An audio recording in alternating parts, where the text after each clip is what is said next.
Good morning. Welcome to the Cleveland Landmarks Commission meeting. We're happy to see everyone in person and also virtually.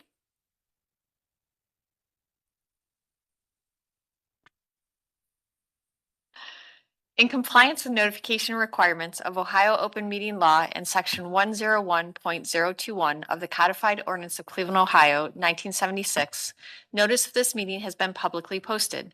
All boards and commissions under the purview of the City Planning Department conducts its meetings according to Robert's Rules of Order. Actions during the meeting will be taken by roll call vote. Recusal for any case due to a conflict of interest should be stated for the record prior to the beginning of the presentation. In order to ensure that everyone participating in the meeting has the opportunity to be heard, virtual attendants will use the raised hand feature before asking a question or making a comment. The raised hand feature can be found in the participants panel on the desktop and mobile versions and activated by clicking the hand icon. Please wait for the chair or facilitator to recognize you and be sure to select unmute and announce yourself before you speak. When finished speaking, please lower your hand by clicking the raised hand icon again and muting your microphone.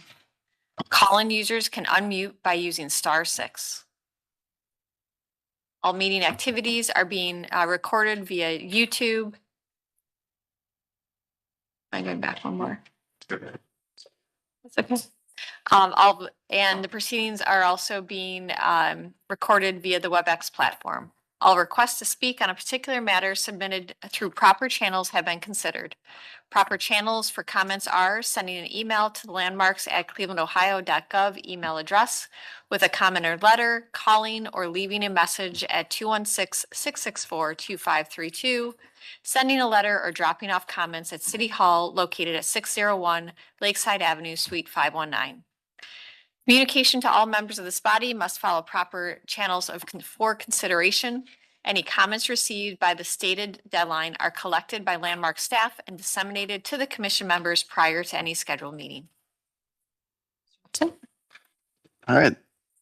To go through the meeting rules and procedures, the chair will call each agenda item, and then each applicant will be invited to proceed through their presentation. Each presentation should be completed prior to questions and comments from the commission in order to facilitate a smooth presentation. Once the presentation is concluded, the chair will ask Landmark staff to summarize design review committee recommendations and any public comments received. The deadline for public comments is noon on the Tuesday prior to any regularly scheduled Cleveland Landmarks Commission meeting. Any received comments are distributed to commission members prior to the meeting. Staff will also identify any members of the public present and scheduled to speak. Public comment is allowed at the discretion of the chair, and any individual providing public comment is permitted 2 minutes to speak to the agenda item in which they have an interest. The chair will then request a recommendation from staff. The commission will then begin deliberations and project review. Any commission member except the chair may make a motion at any point after an agenda item has been called. And we will call the September 11th, 2025 Landmarks Commission meeting to order. Mr. Messon, please call roll. Ms. Anderson? Here. Mr. Dreyer? Here. Mr. Dulick? Here. Councilmember Gray? Here. Mr. Lozier? Here. Director Mersman? Here. Mr. Sandberg? Here. Mr. Strickland? Mr. Trosick? Here. Dr. Williams? Here. And Ms. Trott. Here. Madam Chair, we do have quorum. I'd also like to note that we have Jessica Beam and myself from the Landmarks office present and Sierra Lipscomb from Law here. Excellent. Well, then we will begin with our certificates of appropriateness. We'd like to call our first applicant forward to announce themselves and tell us about their project. The first applicant is located at 2110 Fairview Avenue revisions to approved renovations. Good morning. You just want to press the little, yep, there you go. And if you want to advance for the slides, you can use that little clicker. Sure. There is a bit of a delay. Okay. Morning, I'm Dave Maddox from Modern Smart Homes. We're the architects and designers on the project. This is a renovation of the building at 2110 Fairview. It's at the corner of Fairview and Murray Hill. This has been an ongoing project, and we're in for just a revision of some porch rails and details. This is Eric Kennedy, the building owner, the homeowner, it has been a labor of love to restore this former 8-unit apartment building and turn it into a single-family residence. And it's amazing. It's turning out beautifully. It fits into the fabric of the neighborhood just really nicely, and we're all pretty pleased about what it's taken shape. So what we're here for today is there are okay, so advance.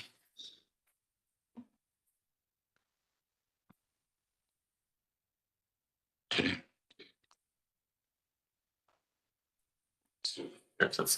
You want to do it? Yeah, just go ahead. Take care.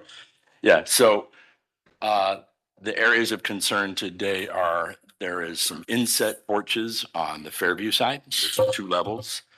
And then the front porch on the Murray Hill side. It's primarily a brick building. Everything about the building is brick. The front porch on the Murray Hill side is a wood structure that sits on top of brick piers.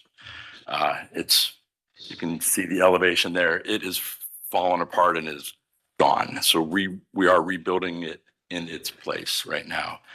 I'll address the front porch first.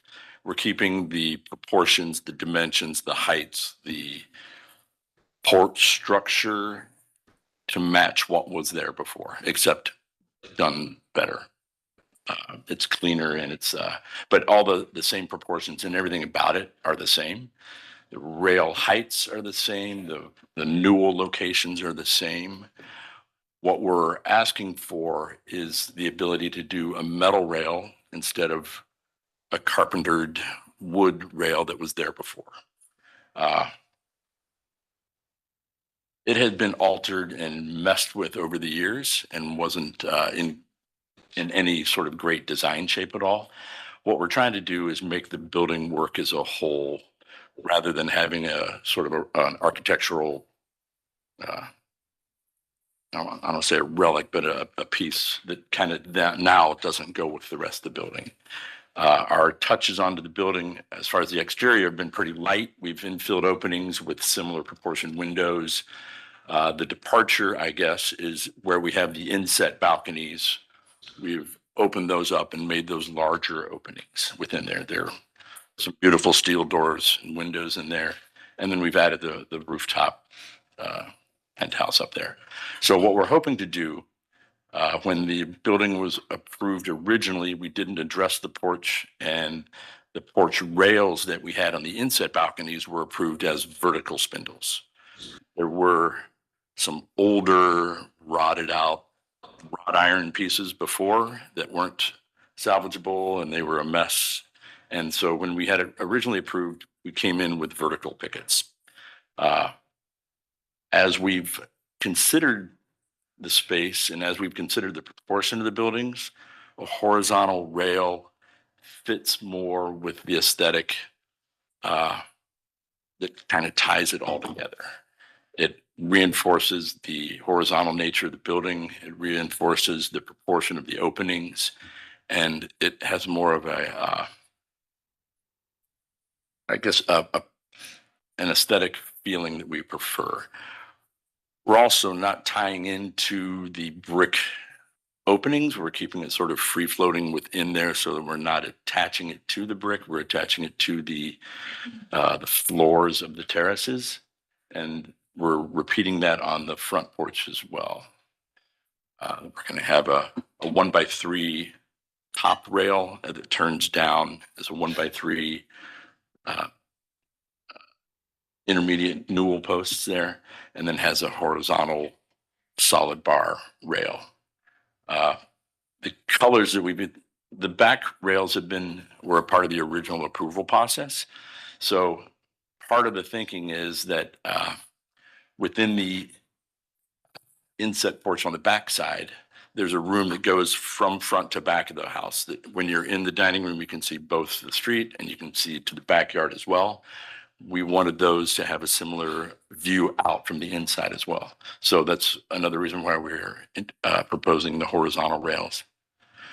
The existing color structure for the house is that we matched all the double hungs to the stone color, and the inset pieces are a dark bronze. So we're going with the dark bronze color for the the rails on the porch to kind of tie aesthetically the whole structure together.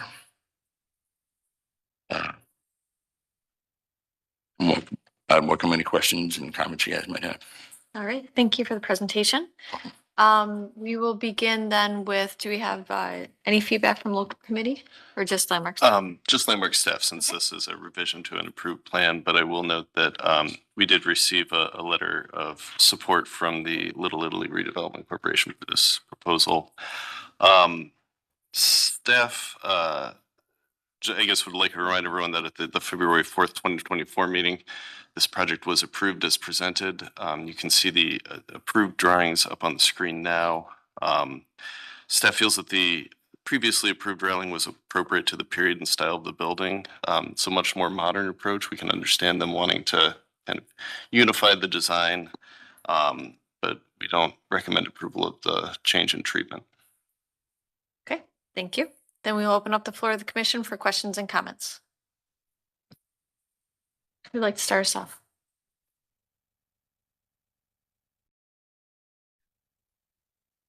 Mr. Lozier? Thank you, Madam Chair. I think just a point of clarification with staff recommendations. So are you talking about the front porch going from vertical pickets to horizontal? Yes. Okay, got it.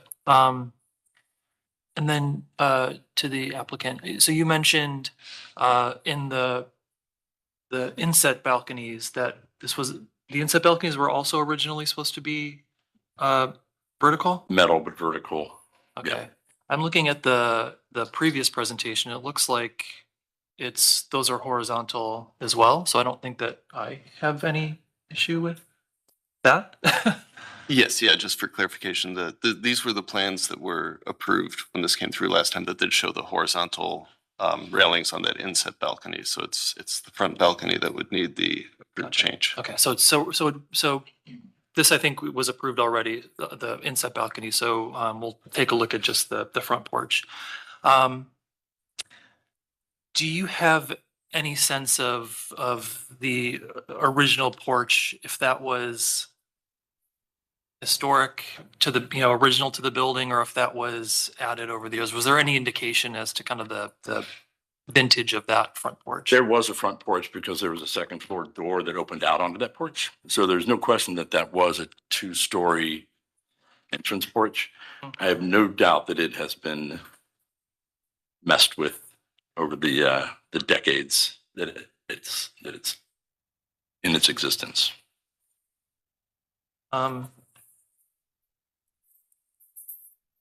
I personally appreciate having that same design language continuing onto the front porch. I'm on the fence, no pun intended. On the rail. On the rail. So I'll look forward to hearing what my other colleagues would say, but I could see it going either way.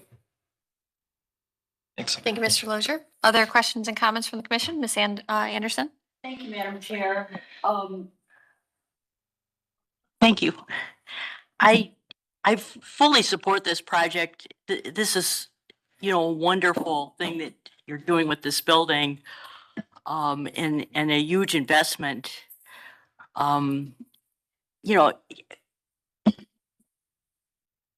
This is a historic area, and I think we try to maintain the language of the built environment in this area. And I think that the horizontal treatment here does not conform with that language. I think it's a very modernist approach. And I think it reinforces that upper level addition. And I think if anything, we probably need to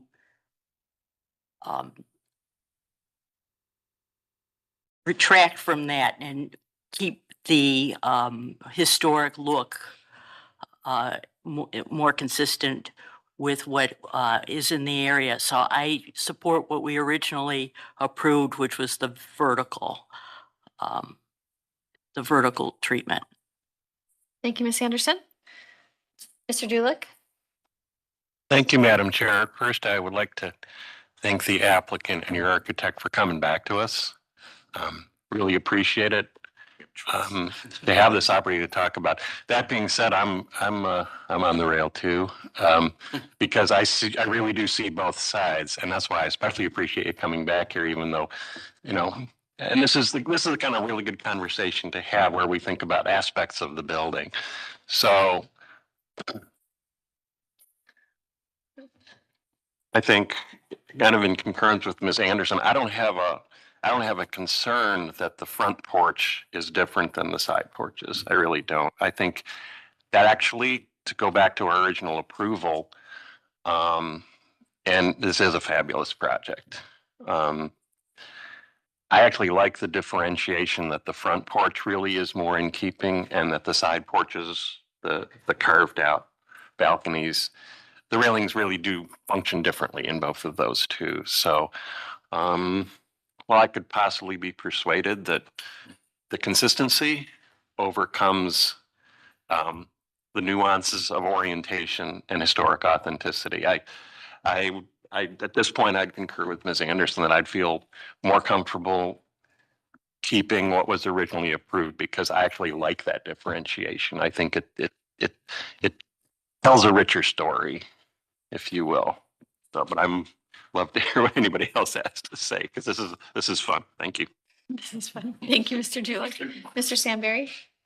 Thank you, Madam Chair. I guess I have a point of clarification. What is the infill of the railing? Is that a gauged wire, or is that a stock It's a bar? horizontal bar. It's a 3/8 Bar. inch horizontal bar.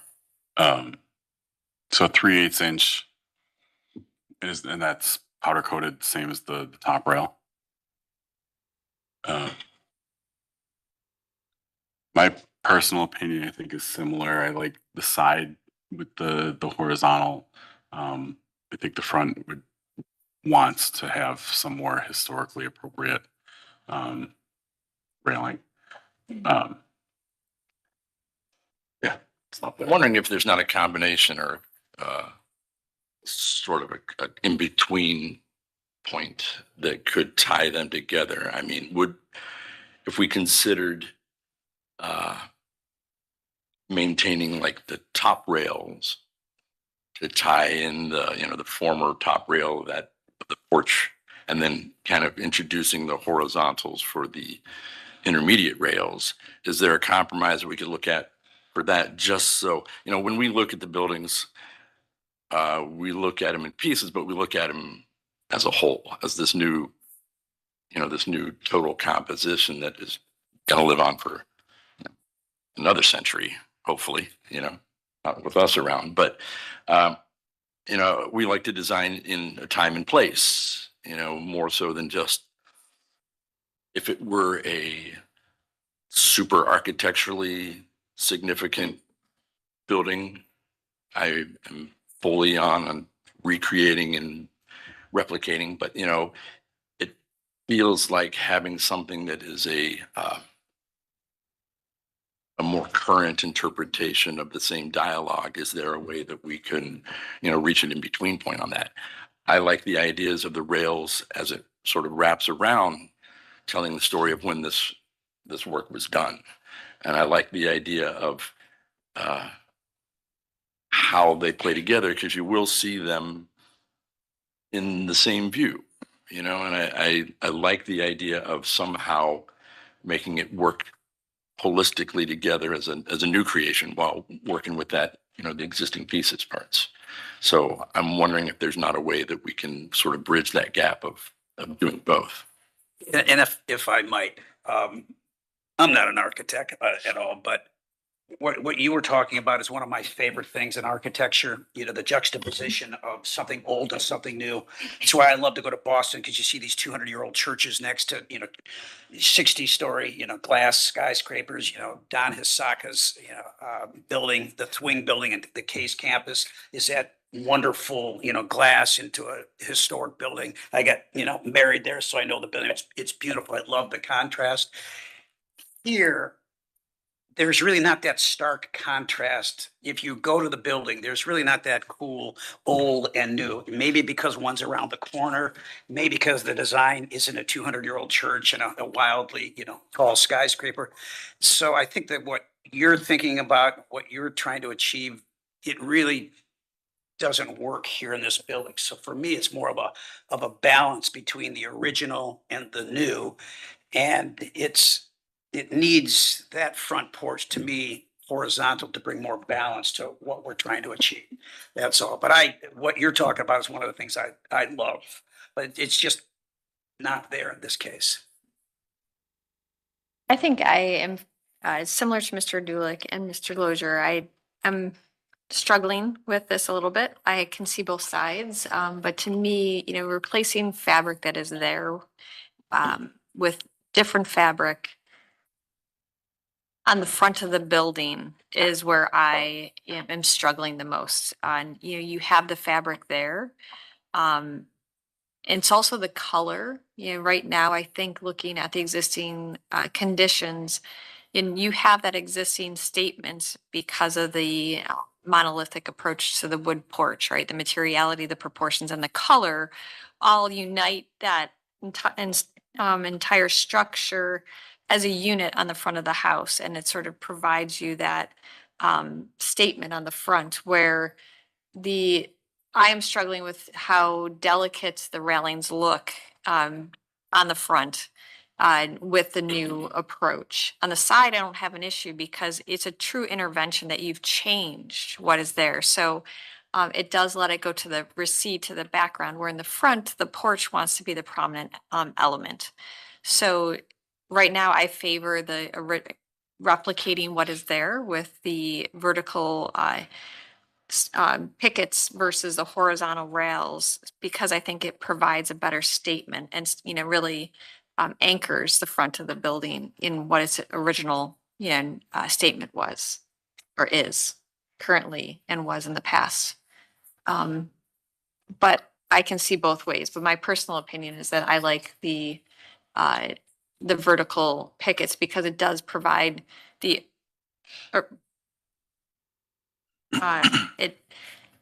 it helps to validate the front restoration and all the work that you're doing here, and really allows you to focus on just those small interventions with the more modern approach. So I personally favor staying with the originally approved design versus a new one. Other questions and comments from the commission? Mr. Dulick. Thank you, Madam Chair. Spent 15 years in Boston, so these kind of conversations were just every day. So I appreciate that sensibility. I have a suggestion. What I have, and this was a Boston conversation, tend to have issues with is when we would do historically detailed railings that were 42 inches high, right? The proportions are wrong and spindles were never that high. So suggestion, at least at this point, and maybe I'm trying to get to that compromise you're talking about. I think a typical railing height was more in the range of 30 to 32. What if we actually were historically accurate on that front porch, which I do think is important. I mean, I think that is and I love the contrast, but what if to get it to code 42 inches, what if that was an elegant metal railing that actually sat on top of that? It's a thought, it's a suggestion, but I'm thinking if there's a way to at least not literally replicate it. Because at the end of the day, visually, I would say I would have problems with things that don't look properly proportioned. And if we're going to reproduce something historically that we change the proportions while keeping the materials, you really want to be consistent. So it's a thought to maybe have a more subtle blend rather than wrapping it around. The issue I would have is the metal railings in the context of the historic porch columns and porch structure and everything else like that. That's what I would say. It works on the long elevation. It just doesn't quite work for me. But that's a thought for kind of eating your cake and having it too, if that's something that's copacetic. It's a suggestion. Thank you. I think if you look at the existing drawing, it really doesn't show too well. I think at some point they did a very inelegant fix to do that. There was the rail below, and then they added an additional crappy top rail to kind of achieve what you were. So, I like your idea of doing it sort of in reverse. in a way where we could keep the proportion of what that rail maybe should have looked like, but then come along and make a top rail that achieves that goal. Well, and for clarification, you're going from a multifamily to a single family. They could maintain the 30-inch, correct? It could be 36. Or 36 inches, so it's still not the historic proportion. Yeah, it's 32 would not fly, but 36 would fly. And some people just don't feel comfortable Right. being there with the 36-inch rail too.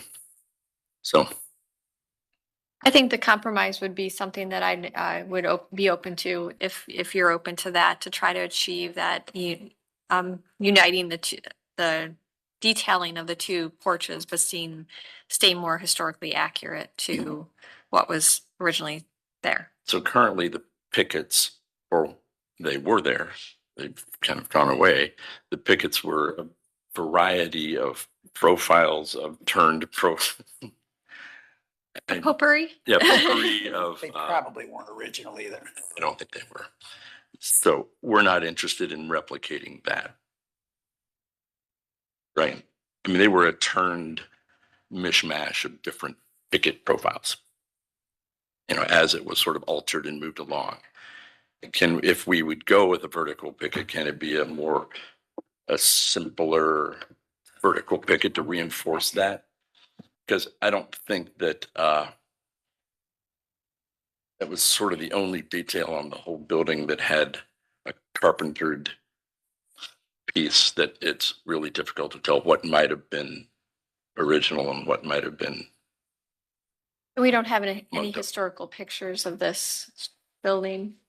We haven't been able to find any good historical pictures of that porch when it was. So I'm inclined to say yes, I'd be open to, a different configuration of the pickets so that, because we don't have anything that demonstrates what it really should be, if it's a turned or if it was a straight, so that it had a slightly more modern look, but could meet the intentions that we're trying to put forward. Your newel posts are pretty simple. Yeah. Correct? They're pretty simple in form. Yeah. I'm looking at existing pictures, sorry, Yeah. so I'm Oh, yeah. not talking to you, I'm looking 3 different directions. Yeah. That I would be open to that, to allow, some interpretation of that since we don't have any historical documentation. I don't know how others feel. Mr. Lozier, I see you thinking. Yeah, so looking at, what was there, I mean, it's clearly not the original. I mean, the original would have had, the pickets are super tight to close together, and then you have the 42-inch tall railing. So this in essence would be replacing a non-original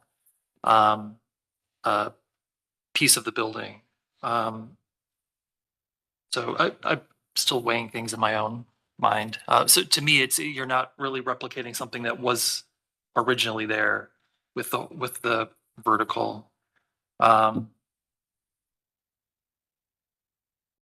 Yeah, I'm still thinking through.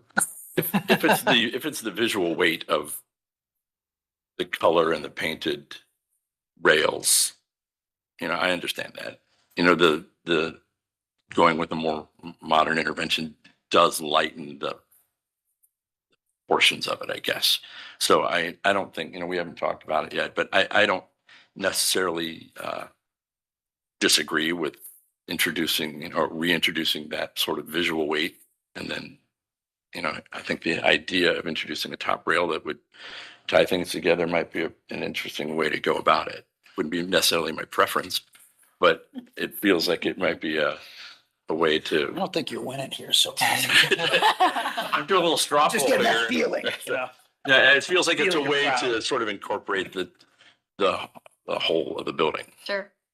Any other feedback from the commission related to the compromise that is on the table right now?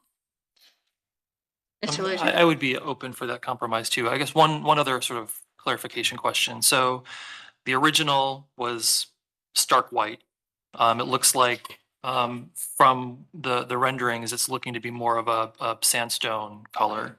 With the intent, I guess within this sort of hybrid context that we're talking about, I think one of the things that I appreciated about the previous with the verticals was that it was all sort of monochromatic Mhm. and felt like it was, a modern, looking at that rail as a, it felt more, with the change in color, more of the new building as well. So I think that thinking about color of the railing, of the, the newel components and the actual sort of wood construction of that and how that plays with whatever the pickets ultimately end up being. Thinking about how the relationship between those elements, We, to, sorry to cut you off. We would propose it to match the window colors and the sandstone colors. I don't think we have any desire in having it being a stark white, because it was, when those double hungs were white and the stone trim was there, it was pretty jarring. I mean, having it all tie together would be hugely important for us. So with the discussion sort of reaching a little bit of a lull, I think I'm comfortable if the commission is comfortable with the overall direction, working through the final details with staff and final color configuration with staff so that it can give you that opportunity to discuss it and finalize it internally and bring it back to staff. I don't know how others feel about that. Yeah. Ms. Anderson, did you have something? I just want clarification on Mic exactly on. what. microphone. I think what I'm you're- looking for clarification. Sure. No, that's a great question. I think what has been put forward by Mr. Dulick was using the vertical pickets for the lower 36 inches or lower portion of the rail, Okay. and then providing the horizontal to mitigates the height that they decide for the verticals up to at minimum the 36 inches. To give you that flexibility to define what exact height you'd like to go to and how many verticals versus the verticals for the height of verticals versus the height of the horizontals. I'm totally supportive of that. Any other questions or comments, or would someone like to put forward a motion? Mr. Dulick. Thank you, Madam Chair. I'd like to put forward a motion, but first I have a quick question for staff. So we will need to reject as proposed with the recommendation, or do we? Approve I think you can approve the revisions with, following conditions? Okay, good. That's what I'd Staff prefer. work out final details. Helps my batting average. I don't Yeah. Yeah. Sound good. Yeah, I don't want to do that, but that's why I asked, because I want to, because this is all a conversation about proportions, right? So it's a win-win, right?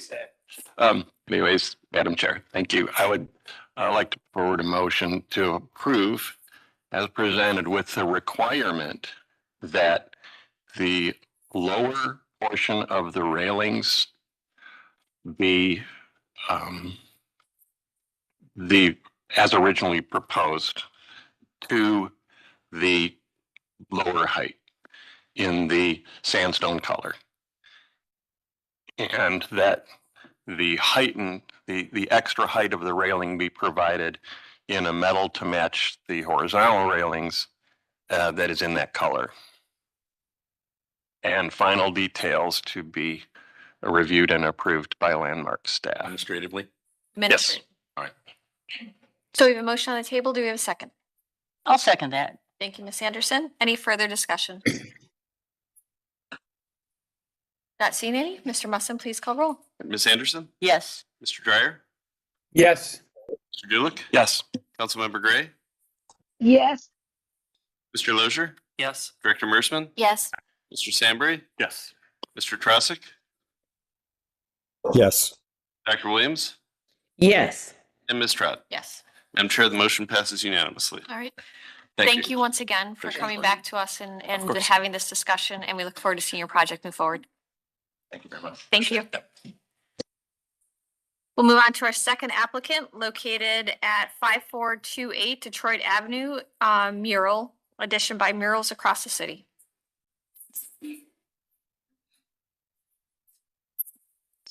Good morning. Good morning.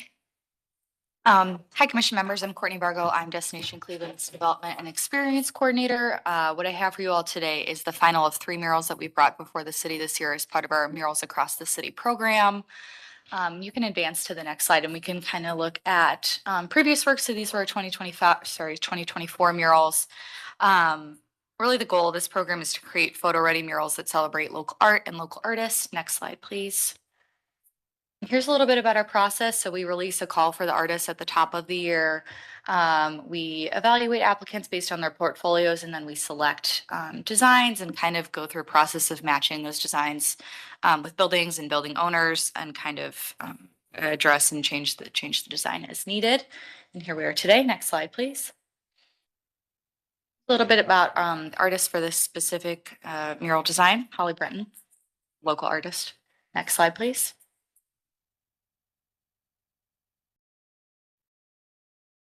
Then we'll kind of move on to some location context photos. So here we are in the Detroit Sugarway neighborhood on Detroit. On this shot facing east, the mural walls to your back. Mural walls to your right. Out to your left.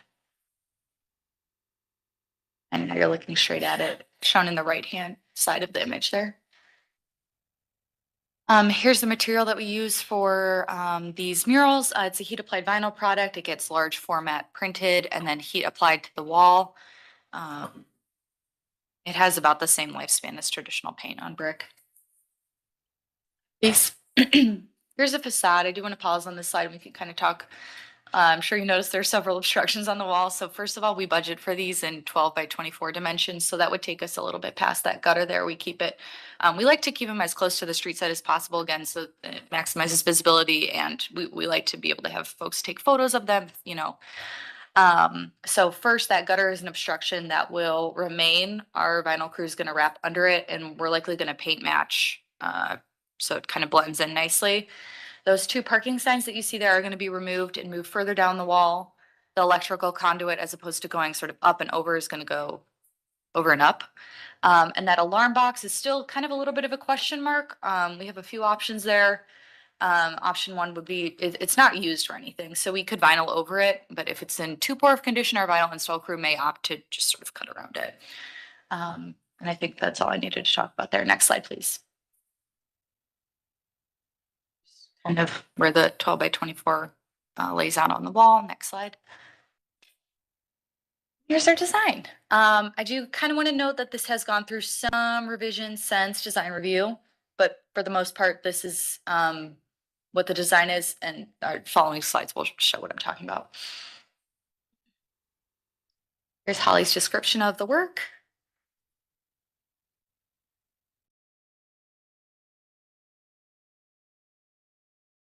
And here's what we presented to the Historic West Cleveland Design Review. Obviously, the gutter cuts off the text, so we knew that that would be an issue. We just kind of did to see what Design Review thought of the design. So we have since solved for that issue. And again, we'll just take a look at that in the next slide. So we have a couple options here. These aren't really in a particular proper order, but we could shift the mural down the wall with the current design as it is to avoid hitting that gutter at a place that's like unappealing. And then I think the next slide is closer to what we think makes sense. So that would be shifting the text and the woman with the dog and moving those within the frame of the design to avoid cut off by the gutter. That might be my last slide. Yeah. Okay, thank you for the presentation. We'll first move to Design Review Advisory Committee recommendation. Thank you, Madam Chair. This project was reviewed by the Historic West Cleveland Design Review Advisory Committee on September 3rd. There was a lot of discussion of the location on that wall with wanting to have it shifted away from the edge of the building and kind of making it fit within that gutter that's there, and also kind of seeing if it could be expanded to cover more of the building wall, or kind of work with the elements to have it feel less kind of unfinished on the edges. They did recommend the issuance of a certificate of appropriateness with conditions to shift it to right so the gutter doesn't hit the text, and paint out behind to make it fit in, or enlarge it to align with the existing edge of the upper story windows, and a recommendation to study that existing electrical box that was noted to see if removing that was a feasible option. All right, thank you. And landmark staff recommendation? Ms. Petros, I'm sorry, our Ms. public art Petros. coordinator, might you have comments? I just get in a habit, sorry. Go ahead, Ms. Petros. Thank you, Chair, Madam Chair. I am in support of this mural at this location. I am more, I think the second option to shift the text would be the better option, because the way the paint breaks up on the building is a little unsightly when you shift the entire vinyl to the right. I don't know if we can go back to that slide, but that would be my recommendation, to shift the text and the woman and keep it at that location versus seeing that exposed painted brick. And then we did receive a letter of support, or an email of support from Councilwoman Spencer. She thought it was fantastic and said she was thrilled. Excellent, thank you. So thank you. Yeah, and landmark staff would essentially agree. We, I guess, appreciate the use of the heat applied vinyl for its reversibility. Although in this case, since there are some obstructions to paint around, it seems like paint might be the easier option, just to be able to, cover up the gutter, that alarm box if it can't be moved. But it's a previously painted wall, so there's a little more flexibility here than most cases. Excellent. All right, thank you. Then we'll open up the floor of the commission for questions and comments. I guess I'll start. I personally do agree with the comments that have been made. I do like the location. A few clarifications. On the left side, is it your intentions there's some sawtoothing of architectural materials? It appeared on the lower portion specifically that, in this rendering appear to be either the vinyl will go over it. Is it your intention to do that, or have it sawtoothed around the existing material? That's a great question. It was something brought up in design review, if I recall as well. Our goal would really be, I think, to start, and Alex is on the call, he can maybe correct me, but we want it as flush with the left wall as possible, but we're not interfering with the toothing. So I think it would line up with where the black is rightmost on the wall. Does that make sense? Mm-hmm. Okay, so that is, great to know. My other comment is I would agree with the local comment, is that I actually would like to see it enlarged to the bottom of the window, because I think right now it's a beautiful rendering, and the top feels unfinished. So it doesn't seem to be that, in some of the other renderings that you showed, or I'm sorry, installations that you showed, you use the architecture to dictate the size of the mural. This one doesn't seem like it has as much of that, anchoring into the architectural detailing. So to me, I personally would feel comfortable enlarging it and using the window as that datum to really define why it is a certain height and a certain, width. Because I think it probably would almost go to the edge of the window. So it could provide that nice sort of horizontal, line that relates to the architecture. It may resolve the lettering being over the gutter, because it might just enlarge it enough to, it might just need to be nudged over a little bit versus totally sized down. So that's my personal opinion. I'm comfortable with it the way it is, but I think I would personally like it better if it was enlarged to align with that horizontal datum of the second floor windows. Sure. Okay. Yeah. Noted. And point well taken. That was feedback we received in design review as well. Just to maybe address it, just adding some additional context. Like I mentioned, we budget for these in that 12 by 24 spec, and the larger they get, of course, the more expensive it is. And we will be entering into a cost share agreement with the building owner. So, it's, even if we signed up for that, we don't know if then the building owner would agree to additional costs. So that's where it gets a little bit stickier, but no, we appreciate that comment. I mean, another option would be just to shift it. I don't know. If shifting it up would be better and providing something below it to try to just lengthen it slightly to align with the the vertical of the windows. It kind of feels like a puzzle, doesn't it? Like there's no It does. perfect placement. Exactly. But yeah. Exactly. So, but that's my personal opinion. I'm comfortable with it the way it is if the lettering and the woman and dog are shifted. But I personally would like it if it was installed or enlarged. Sure. Other questions and comments from the commission, Mr. Dulick? Sure, thank you. Yeah, this will be so beautiful on the street, I gotta say. Drive down here all the time. I concur with Madam Chair if it's feasible to do that, or at least, I mean, it does align with it. I think you're gonna wind up kind of aligning with the right-hand side of the bay or the windows above anyways. But, and I'm not clear, I don't want to impute any artistic intent, but we've made comments like this as a body, or I have as an individual, about how the mural is framed.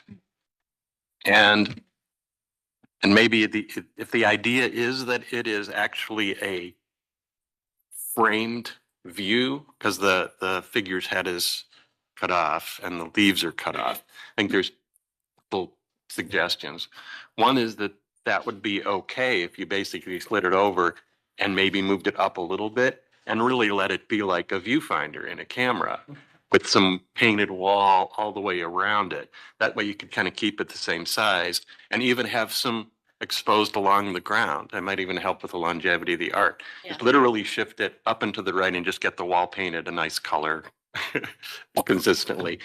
And I think that would probably feel better. The other thought I had was, well, what if some leaves and the head of the figure start to fly off? Like the wonderful mural you did at 205 St. Clair. I mean, we're really excited about that, and that was colored pieces. So those are two suggestions. I think that might help keep costs in line and really take advantage of the fact that if it's a viewfinder, it's not tied to any one thing. It really does float, and then the downspout is right between the text and the figure. That's my suggestion. Thank you. Thank you, Mr. Dulick. Other questions and comments from the commission? Ms. Anderson? Briefly, I like Mr. Dulick's comments. I think that having a little bit of the brick wall surrounding the artwork would give it like a matte, would just kind of set it off. And I think that would give it a little more elegance to have a little bit of a matte kind of treatment. So I just fully support that. All right, thank you. Other questions and comments from the commission? Mr. Stanberry? Thank you, Madam Chair. I think I mimic what's already been said about the proportions. I just want to ask, is there any lighting associated with this or any other elements that go along with this? I know in previous ones we've had plaques for the artists, but is there any lighting? Is there any plaques that are going with this?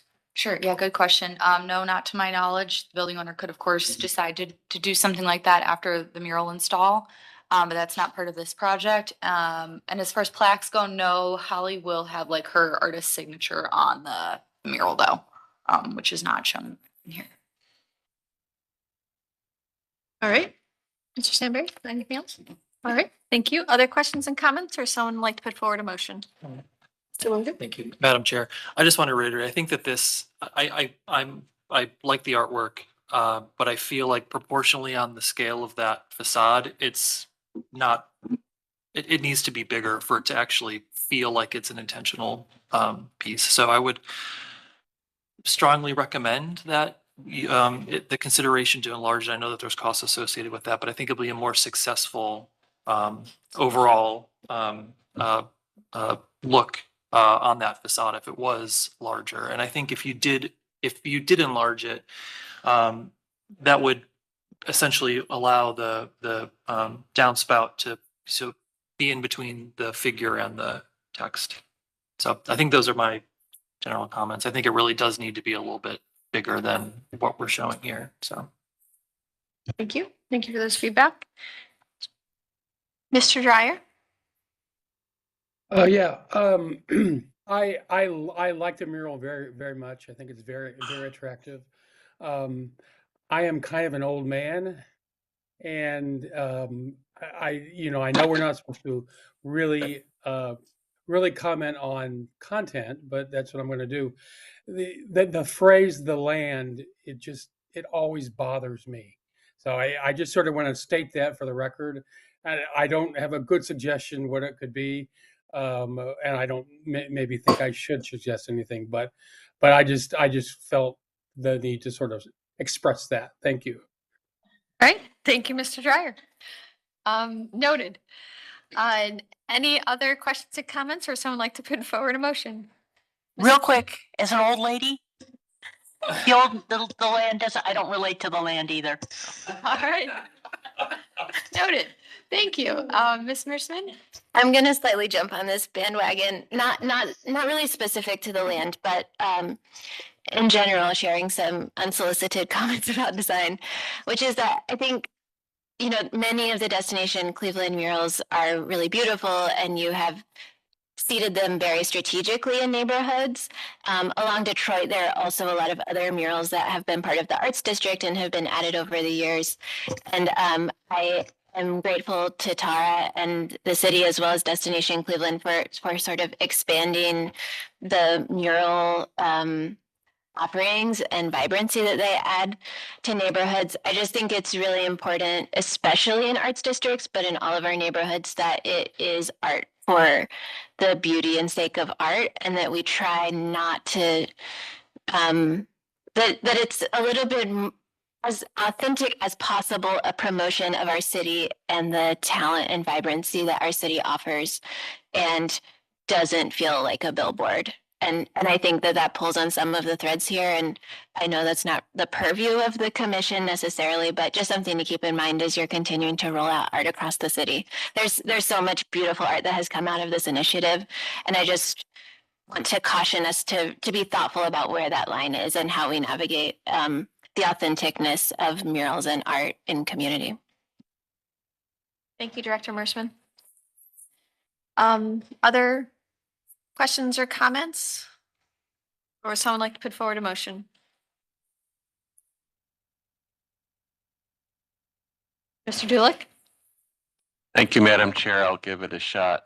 I would like to make a motion to approve as presented, with the recommendation that either the mural be enlarged to ensure the proper relationship between the text, the image, and the architecture, or to be repositioned to achieve the same end, with review of the final design by landmark staff.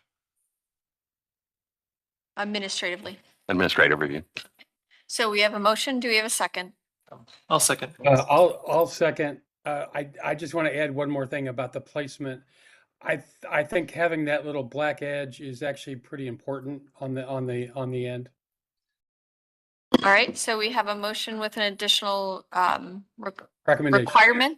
recommendation. Mr. Dulick, do you agree with that requirement or recommendation? Thank you, Madam Chair. I just want to make sure I understand it. Mr. Dryer. Mr. Dreyer's referencing the alignment or maintaining the architectural detailing on the south side, the black detailing. Absolutely, yeah. That particular and peculiar profile is part of the character. So yes, absolutely. All right, so we have two recommendations related to the motion and the second. Any further discussion? Thank you, Madam Chair. I do want to point out that the previous 6 photos that you showed of last year's work, none of them appear to be 12 by 24. So I would like to make that a requirement. If it's, I mean, if your previous work was not based on a specific dimension, I think that all of the ones you showed they're great examples of art throughout our city. And they all speak to the building that they're on, and I don't feel like this one does. So I would prefer to make that a requirement. Mr. Dulick? I'm comfortable with that, making it a requirement instead of a recommendation. Thank you. Okay. Mr. Dryer? Sure. Yes, we have the modification of the motion. Sorry to ask this or make this comment during the motion, but because it was addressed, I do want to point out last year's were painted murals, and this is heat applied vinyl, so that's the difference with the sizing for in budget. Okay. Mr. Dulick, would you be open if the materiality changed, if that was what, is that an option of changing to a painted versus the heat applied vinyl? Through the chair to the applicant, are you comfortable with that? I'm sorry, comfortable with That the using change in paint versus, material? is that the question? That wouldn't be an option, no. Okay, that's fine. So, thank you. I guess I feel, given the materiality, I'm comfortable making it a requirement as long as that option we just talked about is preserved. You either make it bigger or you align it so that it's like that frame view. That's, but I'm comfortable with that, keeping the materiality and with, making it a requirement. So it's a requirement to do one or the other. The first Correct. option is preferred to enlarge it, but if that's not achievable, then realigning it and shifting it so that it aligns with the architecture so that it is framed and addresses the architectural detailing. Does that make sense? Sure, so, it has to be shifted along the building, or can we shift the elements of the mural so that it doesn't conflict with the obstructions on the I building? think both. Yeah. Mhm. And final configuration can be approved by staff. Okay, So it gives you that flexibility to work through the options. okay, sure. Okay. I understand. All right, any further discussion? No? All right, Mr. Musson, please call roll. Ms. Anderson, Yes. Mr. Dryer, Yes. Mr. Dulick, Yes. Councilmember Gray, Yes. Mr. Lozier, Yes. Director Mersman, Yes. Mr. Sambry, Yes. Mr. Trasick, Yes. Dr. Williams, Yes. and Ms. Trot. Yes. Madam Chair, the motion passes unanimously. All right, congratulations. Yeah, Thank you. We look thanks. forward to seeing this be installed. Thank you. We'll then move on to our next applicant located at 600 Lorraine Avenue, Partnership of Good Health Mural. No, right? Madam Chair, this is Councilman Yes. McGray. I apologize. I'll have to step out for a minute, but I will be back. All right, thank you for letting us know. Okay, you're welcome. We'd like to call the applicant forward to tell us about your project.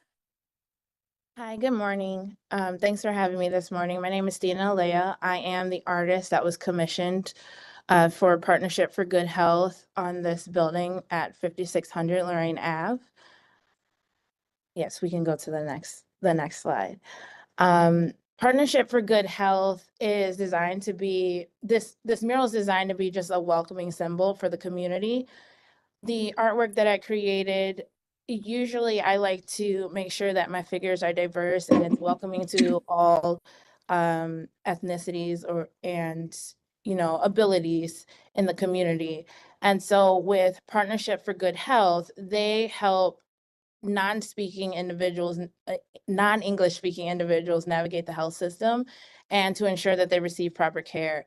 And there is a multitude of different languages that these people speak, the staff members speak to help the community members.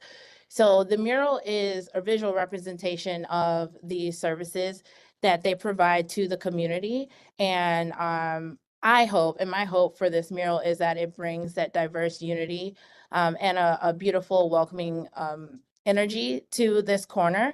And there is a secondary mural that really speaks to John Lewis, who was a staple in the civil rights movement. And so, excuse me, sorry. That mural would be on the opposite side of the building, facing what would be their community garden with a light fencing around. These are the wall views from what this building previously looked like. So this building is currently under renovations, which the landmark had previously approved. And we can go to the next slide, where these are all the street wall views. So this is what the building looked like from afar, contextual views here. And you all recently approved this building to be repainted into this beautiful, like bright yellow color, which I'm obsessed with. So the next view, I do want to point out that I use some very high-end supplies because longevity of the mural is important to me. I think especially on exterior buildings, I'm hand painting these, so I want to make sure that it can at least make it to that 10-year lifespan of what a mural is supposed to live. And of course, there are some maintenance things involved in that. And in this particular area, anti-graffiti coating would be used just to make sure that it has that extra protective layer, because it is, I mean, it is a public mural, so anything can happen at that point. And go to the next slide.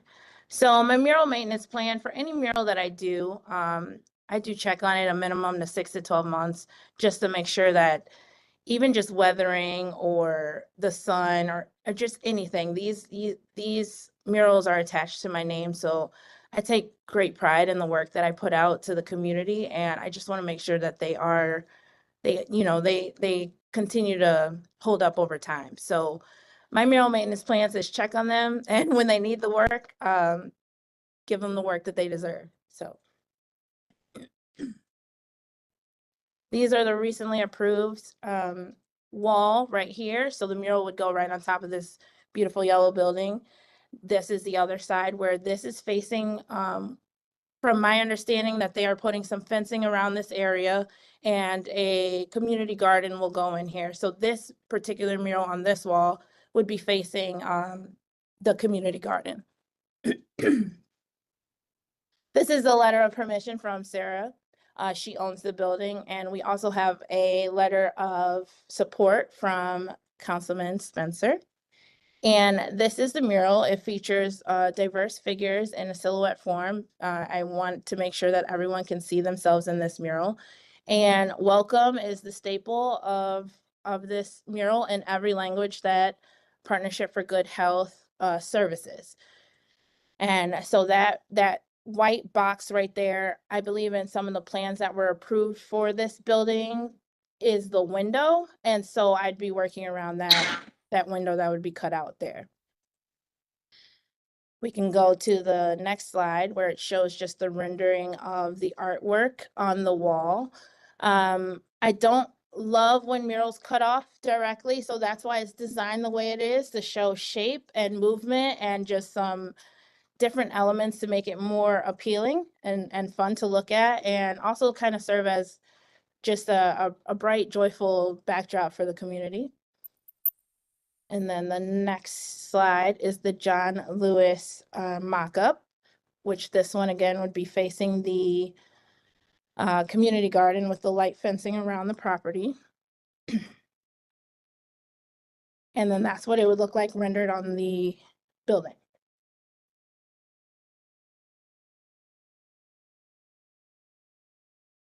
So I do have my not usual implementation plan. I think right now we are sitting anywhere between phase 2 and phase 3, where, prior to the painting, I do a inspection on the wall just to make sure that everything is good. I think the prep is just as important as completing the piece, just to make sure the longevity is there and that the mural is applied in the most professional way possible.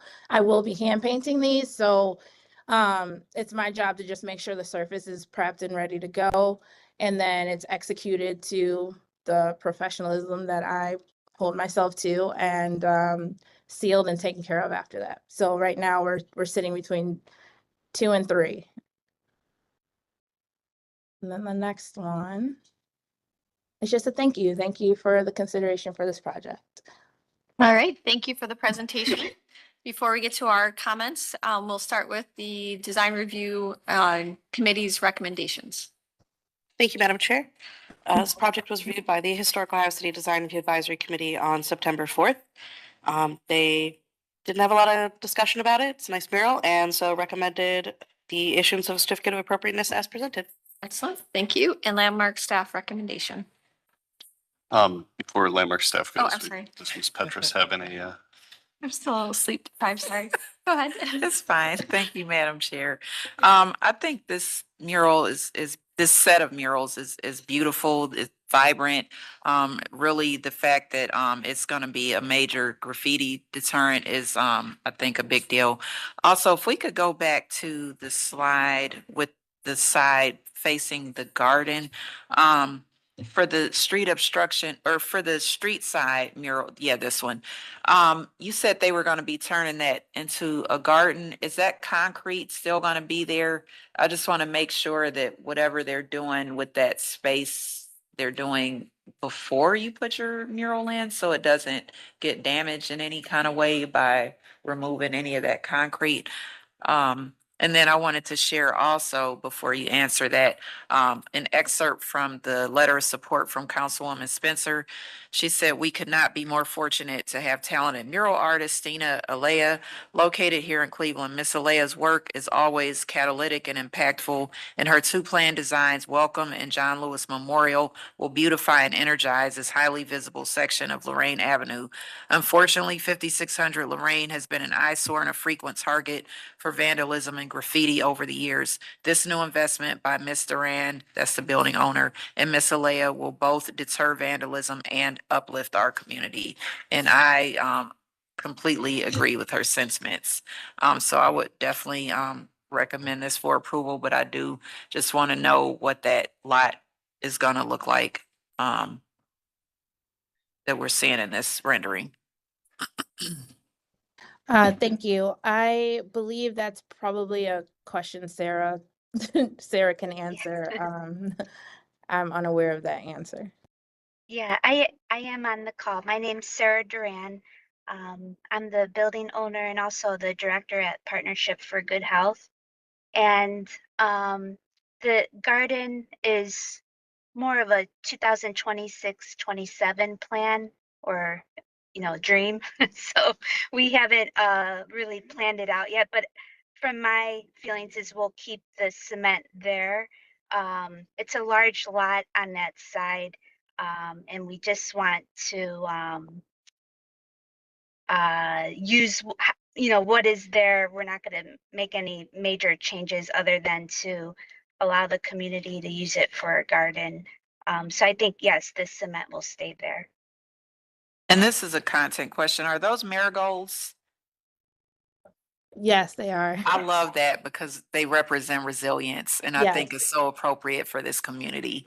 So thank you. I'm in support. Thank you, Ms. Petrus. And Madam Chair, Landmark staff is also in support. We think this is both these walls are plain long walls. They seem like great opportunities for public art. Our only question was from the previously approved plans for the building showed a couple of additional windows on that west elevation. So we just wanted to confirm that those were still, going to be installed and confirm that they weren't going to interfere with the mural. For me, they won't interfere. Since these are hand painted, there is opportunity for me to kind of flow around the window. So if a design is going through it, the window wouldn't obstruct it at all.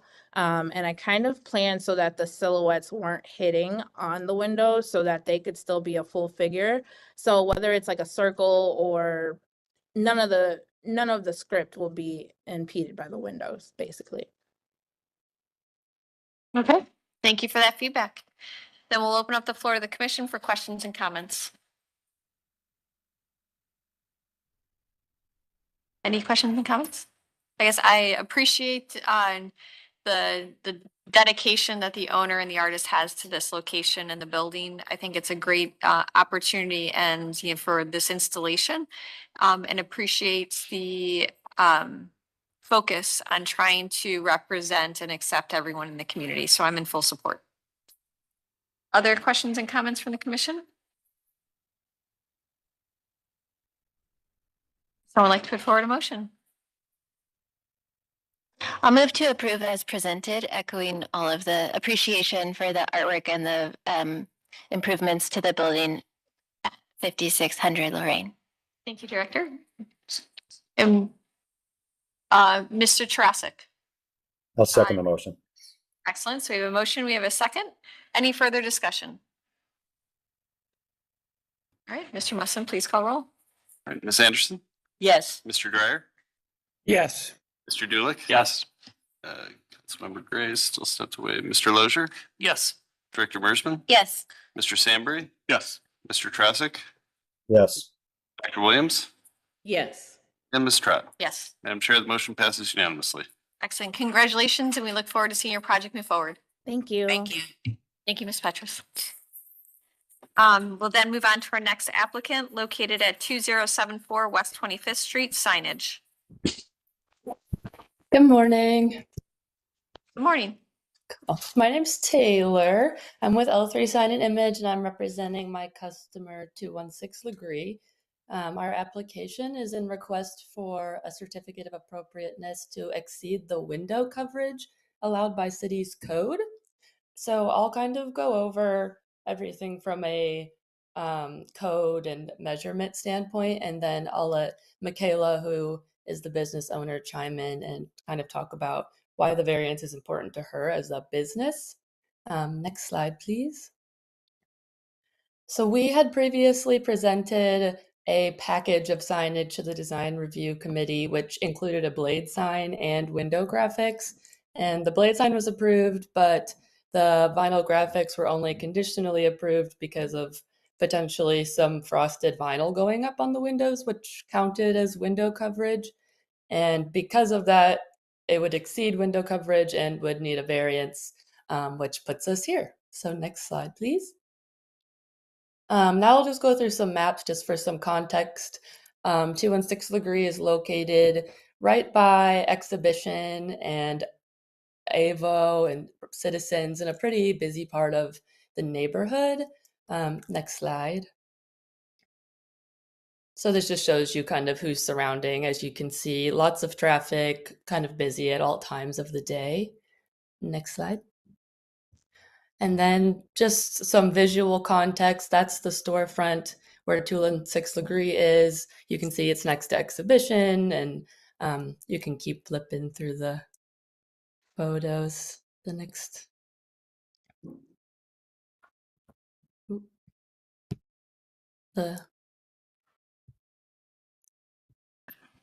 Oh, there's a little delay. There we go. And just as the last picture, you can see across the street, just as a small point, you know, honestly, the frosted kind of blends in with her neighbors, this being the building across the street. And then, yeah, on the next slide. So this is her space. As a summary, you know, it's a very populated area. There's foot traffic pretty much at all times of day because of bars, restaurants, cafes, the West Side Market. You know, it really has everything going on in that area. And they are a workout studio. So as such, it's important for them to have privacy for their guests and, you know, make sure that everyone feels comfortable and not like a bunch of people who are walking and parking and going out are kind of watching them.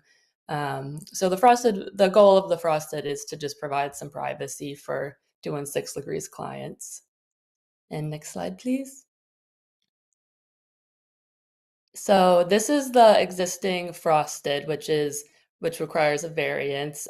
As you can see, it just kind of covers enough to keep the space private while also not really hindering any of the natural light, which is just a really nice feature of the space is the big windows, and any sort of blind coverage inevitably does kind of sacrifice the natural light. So this was a nice way to make sure they still get those benefits. Next slide, please. So some renderings. This is the window coverage that is technically allowed, which is the 25% of the window area. And as you can see by the blue area, it's not very much considering, you know, kind of the goal here of making sure that guests feel like they're in a secure environment. So on the next slide, this is our proposed window coverage, which is a pretty significant increase, but hopefully not too invasive or anything that looks too out of place, and can just help them, you know, everybody feel comfortable in the space. And next slide, please. So these would be the graphics that we would like to put on the outside as well, just for a little extra visibility. So technically the same square footage coverage, but these would just go on the outside of the windows instead where the frosted is on the inside. So next slide. And yeah, now I'll, you know, open it to Michaela, who I think is on, if she wants to share anything. And that's all. Thank you. Hi, thank you so much for doing that. My name is owner of 216. She pretty, I think pretty spot on of all the reasons why we want to get that frosting approved. So I do just want to note that yes, it is a workout facility. Most of the people that are there, just for reference, usually are in leggings, sports bra. They kind of come in and work out stuff right away. And my machines do sit right on the floor. So that little space at the bottom that we're trying to get approved extra for is important because even if you walk by, you will still be seen pretty much from the floor up. And I have a machine that's about 2 feet sitting from that front window. So it is really important that to me that all my clients feel super comfortable and they feel like they can be in there and not worry that there is someone staring through the window at them. And just in general, I think anyone likes to just work out in privacy and be in their own world. Something else I really want to stress on too is that there's a high traffic area there and there's a lot of um, like break-ins and homeless people around that. I actually am really close with the people that have the space exhibition and they actually came over to my space yesterday and we're really, really stressing how important it is to have the frosting and have cameras up and make sure you have privacy. They actually have gates in front of their windows. And as she also showed across the street, they all have not frosting, but they have that window tint on all their windows. So I'm assuming, everyone's pretty much doing this for the same exact reasons. So it is really important to me. I love this street. I've worked on West 25th for the past 4 years at restaurants. I love the location. It was a huge reason I chose to have my studio there in my next chapter. And I really want to bring something positive to that area. So really hoping that we can get an approval on this as soon as possible. All right, thank you for the presentation. We will begin with Design Review Advisory Committee recommendation. Thank you, Madam Chair. So this project was part of earlier signage project that was reviewed by the Historic Ohio City Design Review Advisory Committee. We go to the next slide. Just to give you some context of the signage that was approved by the local committee, there was the window graphics and a blade sign that at the time when it was presented in July 17th, it was recommended for certificate of appropriateness. There were no considerations for variances at that time because it was not clear if the frosted glass was going to be done or not. And so the approval from that July meeting specifically excluded the frosted application. And so it was just for the window graphics and the blade sign. So if you want to go back to the design review slide, it's returned back with the frosted glass now installed on September 4th to the Historic Ohio City Design Review Advisory Committee. And some discussion, some of the committee members didn't feel that it was a permanent change or making affecting the Secretary of the Interior standards. And so there was a recommendation for the issuance of certificate of appropriateness with condition that the frosted glass not extend to future uses or tenants. And so it was very specific to this particular use. Okay, thank you for that feedback and Landmark staff recommendation. Thank you, Madam Chair. Yeah, so, we certainly understand the applicant's desire to have a sense of privacy within the space. The issue being that this is in a pedestrian retail overlay or a PRO, so they're only allowed 25% window coverage. The previously proposed signage without the frosted glass met that, but the frosting is considered additional signage. So now they're proposing, signage well above the what is allowed in a PRO. So yeah, as you heard, there's some discussion at the local level. They considered it temporary. The goal of storefront windows in the PRO is visibility. This sort of hinders it, but not completely blocking it. So, staff is kind of back and forth on this one. Without a clear recommendation. Yeah. Okay, thank you for that. Feedback. We will then open up the floor of the commission for questions and comments. We'd like to, Mr. Tarasik. Thank you, Madam Chair. First of all, I say that I have done Legree, both on the west side and all over the country, so I'm familiar with what the studio provides its clients, and the machines that are used there. I I love that. completely understand. Yeah, I can. Privacy, especially with the workout that is done there. And I'm really I live downtown, so I'm really happy that this is going to be close to where I live, as opposed to going out to Westlake and doing that. So you may have a new customer here, new client here as well. But I'm fully in support of it, especially having gone through these workouts and understanding the clientele that's there, and the need for privacy for these types of workouts. So I'm completely in support of this. Thank you, Mr. Trosik. Director Mersman? Thank you. Just a clarifying question. So the signage that's already approved is just the words, right? That part, the signage on the outside is transparent except for the words, and then the frosting, the coverage is on the backside. Is that correct? Yes. Okay. Thank you. I appreciate in your presentation how clear it is as well between what is allowed by right and what variance you're requesting. The graphics for that were very clear and helpful. I guess my opinion on this is I think a mix of uses in these historic storefronts is really good and something that we want to encourage and facilitate. And the rationale around frosting for this specific use in the storefront makes sense to me.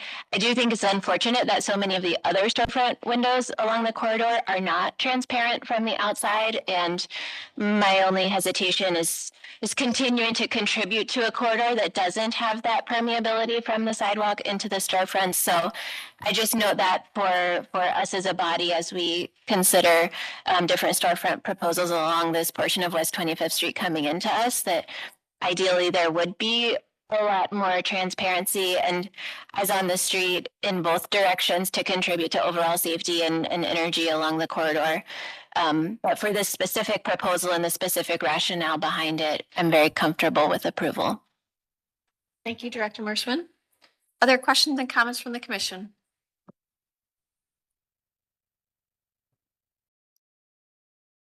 Not seeing any. Would someone like to put forward a motion?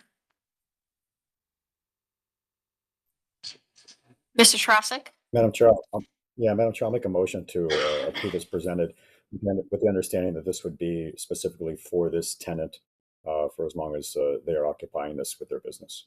All right, thank you. We have a motion on the table. Do we have a second? A second.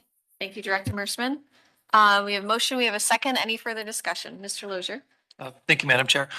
Do we have to grant a variance as well? Yes, yeah, you'll need to grant variance to the sign code for coverage. I think should be added to then as well, right? Mr. Trosik, do you agree with Very good. I'll add. support, or is it granting? Granting. Granting a variance for the additional signage area? Yes, I would like to add it. I'll add it to the motion, please. Yes. Director Mersman, do you agree with that addition? All right, thank you for clarifying that. Any further discussion? I do have a question. I just want to clarify on my end. Yes, go ahead. I just want to clarify that this is giving approval for the stickers on the front of the variants that we're approving of the extra frosting, along with the blade that is already approved. Correct. This is approving the additional coverage that you are requesting with the frosting. So this would be above and beyond, which has already been approved, which was the blade sign and the signage applied to the exterior of the windows. And do these need to be approved together in order for me to get them both put up, or can they be put up separately? They can be put up separately because one's already installed is what we see. Is that As in- correct? As in, I'm talking about the blade sign. Since that's already approved, I can go ahead and get that installed before this variant is completely 100% approved. You would be 100% approved after this meeting. Okay, perfect. And so I guess you can install things as the permits are issued by the city. So we're not the only approval body the city has. They do have to still go through a plans review and zoning review. Yeah, So the blade sign is in zoning right now, I believe. okay. Okay, I just wanted If to there's any clarify. further, questions, you can follow up offline with staff. Perfect. Thank you so much. I appreciate you explaining that. No problem. Any additional questions or comments? All right, Mr. Musson, please call roll. Ms. Anderson? Yes. Mr. Dryer? Yes. Mr. Dulick? Yes. Mr. Lozier? Yes. Director Mersman? Yes. Mr. Sambry? Yes. Mr. Trassick? Yes. Dr. Williams? Yes. And Ms. Trott? Yes. Madam Chair, the motion passes unanimously. Excellent. Congratulations. We look forward to seeing your project move forward. Thank you. Thank you so much. You're welcome. We'll then move on to our next applicant located at 6107 Ellen Avenue, new construction.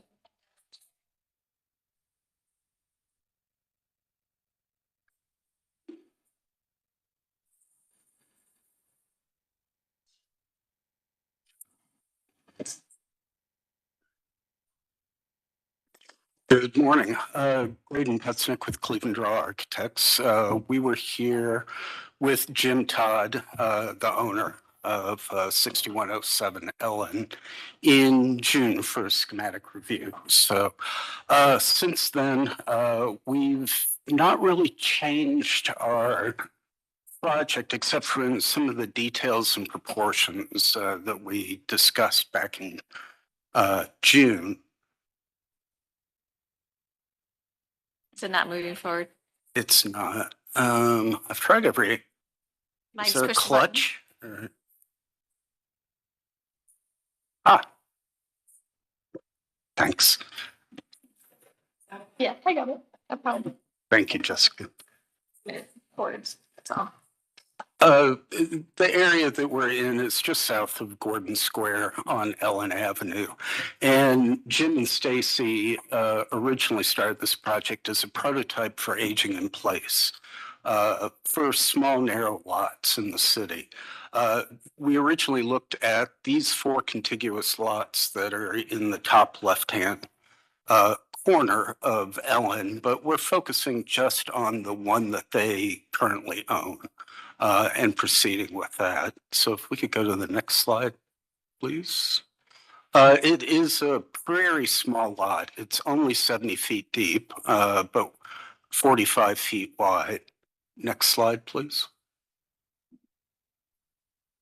But we have managed to come up with a really good floor plan that works to the aging in place with all of the features. Next slide. And since we've seen you, we've worked on some of the site work and the landscape plans. We've created one of that for the full implementation. Next slide, please.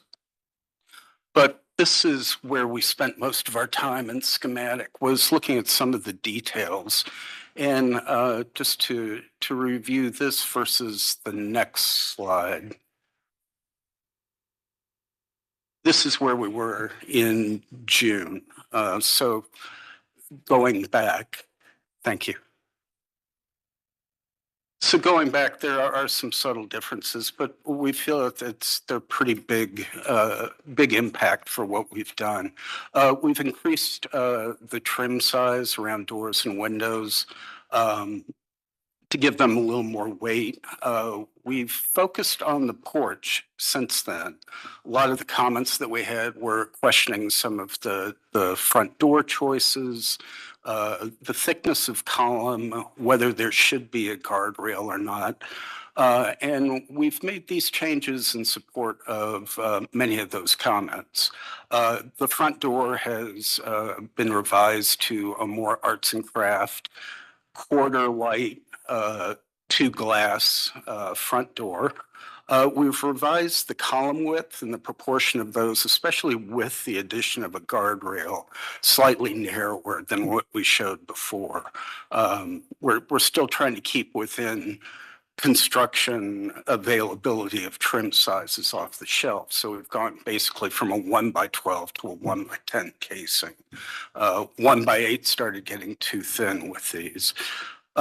We like the configuration of this guard. It is actually not required by building code.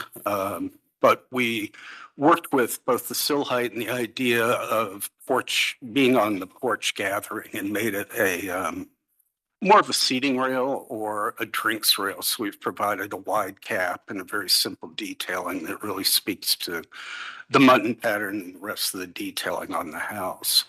I think the last major topic of discussion versus what we were presenting last time was the idea of going to a fiber cement or a more sturdy siding on the front, which we've specified as James Hardy as basis of design and selected their 6.2 width to best match the 5-inch drop of the CertainTeed vinyl siding, and have notes throughout the elevations and the specs to match the fiber cement to the installed vinyl so we don't have jagged corners. But that's how we spent the last 3 months. So if there's anything we can help you with, or if you have additional questions, the rest of the documentation is behind it and we can refer to that.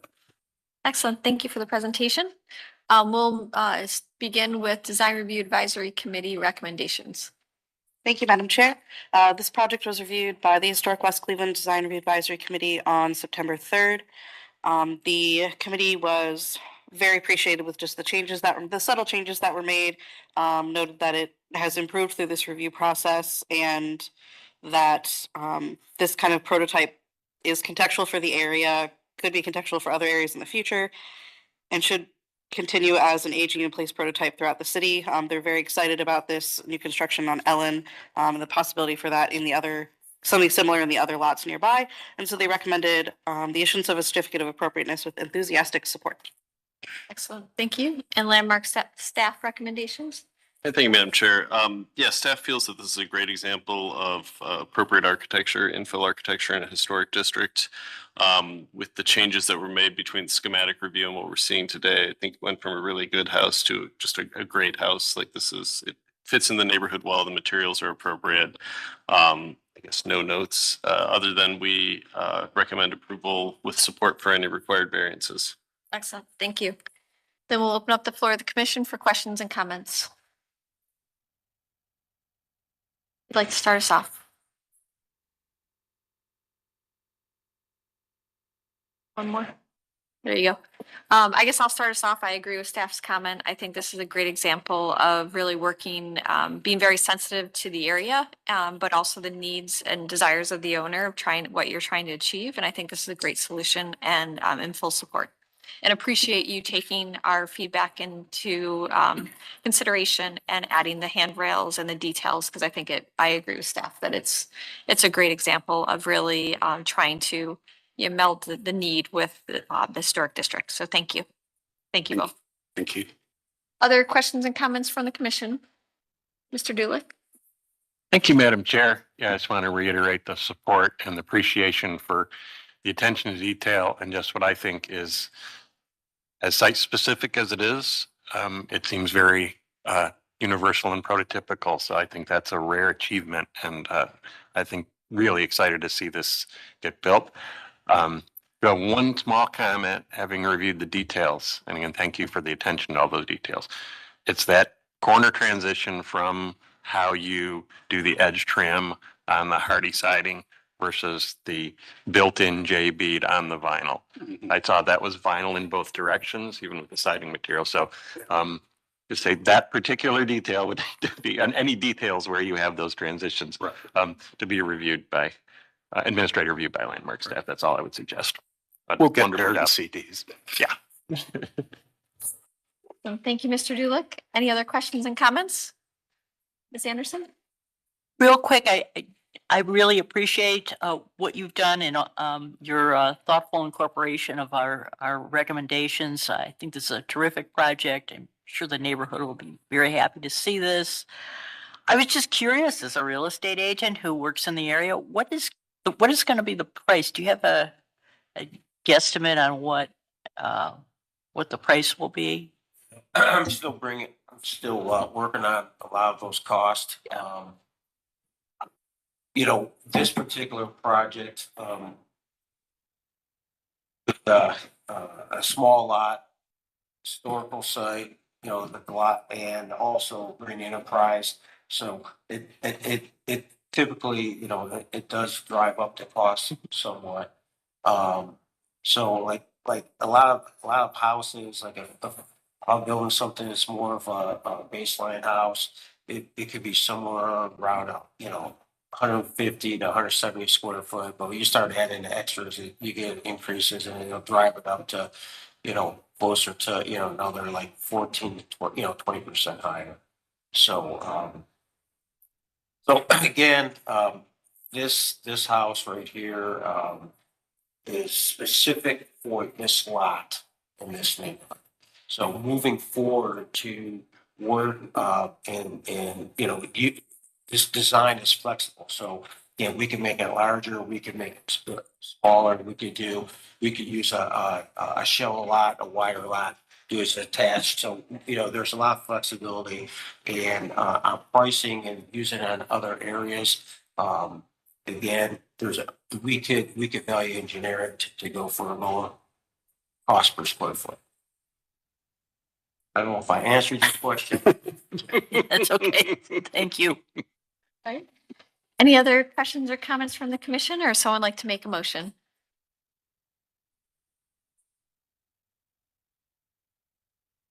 Samberry? I'll make a motion to approve as presented. Right, so we have a motion. Do we have a second? Mr. Second. Thank you, Mr. Julick, for the second. Any further discussion? Nope, not seeing any. Mr. Musson, please call roll. Ms. Anderson, Yes. Mr. Dryer, Yes. Mr. Dulick, Enthusiastic, yes. Mr. Lozier, Yes. Director Mersman, Yes. Mr. Sambury, Yes. Mr. Tresick, Yes. Dr. Williams, Yes. and Ms. Trent. Yes. Madam Chair, the motion passes unanimously. Thank you very Congratulations. much. We look forward to Appreciate seeing it. your project move forward. Thank you. That concludes our certificates of appropriateness. We'll now move on to schematic plan review. We'd like to invite our first applicant forward, located at 4242 Lorraine Avenue, demolition and new construction.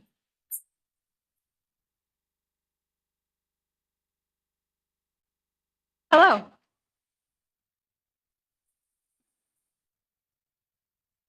Good morning. You just hit the buttons. The button. Yeah. Awesome. All right. Well, good morning. I'm Katie Gillette with City Architecture. This is my colleague Casey Poe. We're excited to share out the Lorraine Avenue redevelopment to you, or with you. Ben Trimble from Ohio City Inc. is with us as well. And our dear clients, Penrose, are on the call virtually. So we've got Will Basil and Michael Golden with us today. So I will go ahead and jump into it, try to give a quick overview on this development.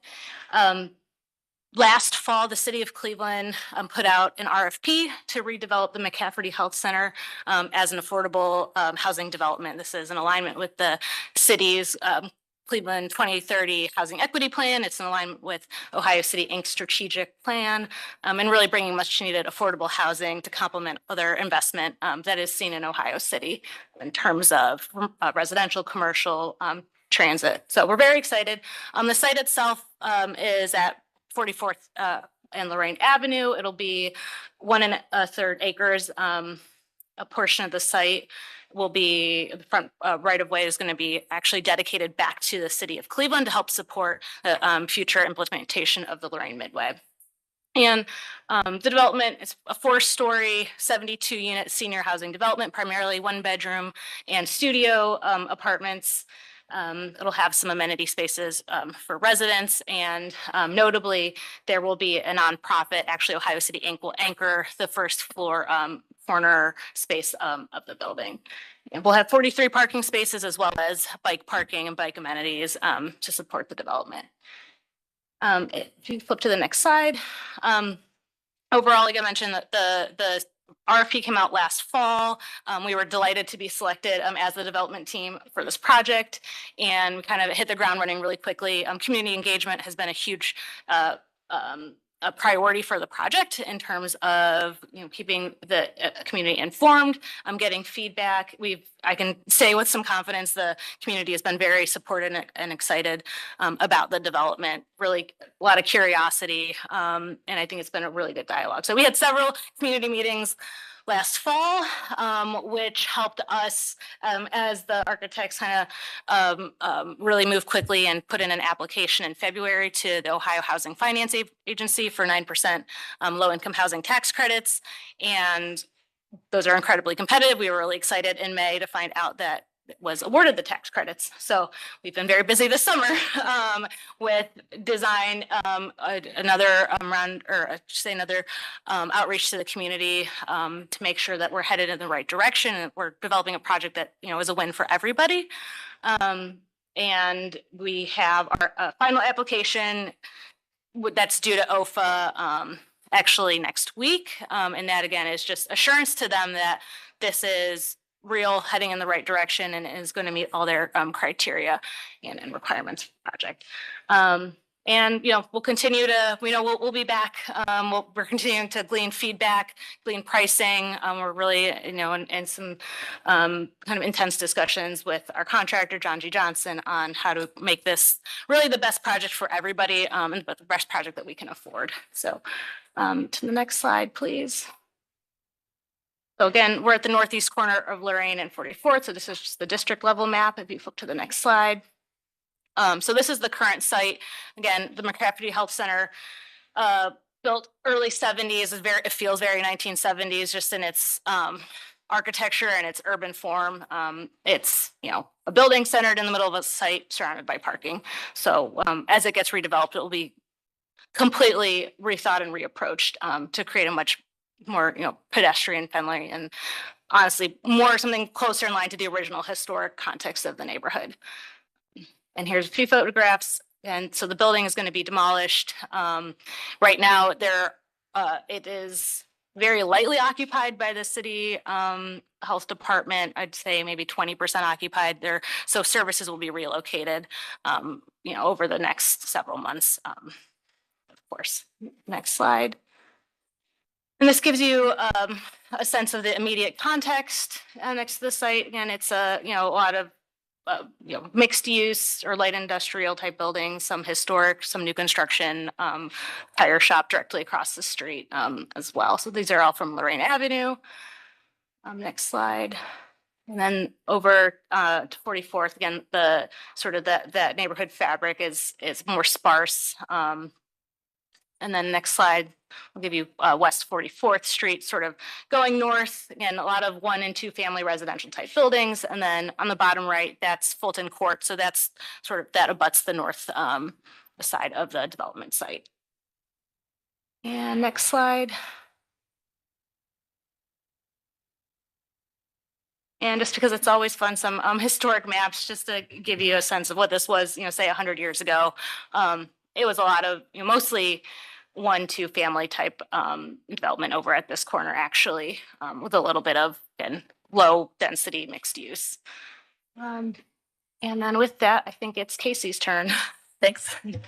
Great. So as Katie mentioned, we're kind of designing in preparation for the Lorraine Midway to be there, but also trying to site this building closer to the street to kind of better match the urban fabric that it's in. You can kind of start to see the breakdown of the building. That number 1 is that nonprofit space that Katie mentioned. 2 is really that center part is kind of community areas, support services. And 3, we have some resident units on the first floor. We're looking at parking in the rear with access off of 44th and just trying to kind of stay off of Fulton Court because it's pretty tight, as you could see in the picture. And then also trying to balance just kind of the various users, kind of some from the community feedback that we've had. They wanted to see some space for the public and engagement with the Midway and a pretty heavily used bus stop right there. So at the southwest corner, we're looking at having kind of a little public plaza with a seat wall, kind of edging the sidewalk and the street with some landscaping, and then having some spaces, an outdoor patio for the nonprofit folks, and some outdoor residential spaces. So the northwest, I think it's number 8. It's a little small from here, but it's kind of a larger resident plaza. So kind of balancing spaces that feel comfortable for those different users and also engaging the street. Our main entrances to the nonprofit and the apartment building are off of Lorraine, and then with rear entrances to the parking as well. And then mostly on the north side of the site, just trying to kind of buffer from the housing in Fulton Court back there. So if you can go to the next slide. Landscaping, native species, just kind of trying to balance kind of edging the street, defining the edge for the pedestrian experience, and then also provide some buffer to those resident units on the east end. If you go to the next slide, actually, so this is a tree diagram. We will be working with an arborist soon, but kind of our first brush is to remove 8 trees, keep 10, so that near the resident unit at the east end, there are actually several existing very lovely trees there. And then proposing right now adding about 23 new trees. So next slide, please. So these are a couple of amenities we're looking at. The public has actually seen this in a recent meeting just about 2 weeks ago. I'm going to have certainly plenty of site lighting for the parking and some of those outdoor spaces. Looking at just kind of some bench and maybe some table seating in some of those plaza areas. And then an example of that concrete wall. So next slide, please. Right. And then just stormwater management. We will have an underground detention system under the parking. So next slide. This starts to give a little bit more of a sense of the layout of the building. So you can see that nonprofit space. And then when we get into the exterior design, there's actually a kind of a building overhang. So some of that patio space will be covered. The blue and gray are kind of that central entry for the apartment building and their common spaces. And then the purple are units, which Katie mentioned, 1 bedroom and studio primarily. So and the rest upper floors, mostly units. Next slide. Okay, starting to get into exterior materials. So we are looking at kind of the 2 primary are fiber cement panels right now. And then face brick, we're considering utility brick. And again, as Katie mentioned, kind of navigating cost and trying to balance being in a historic district and also feedback from the community. If you actually, if you go to the next slide.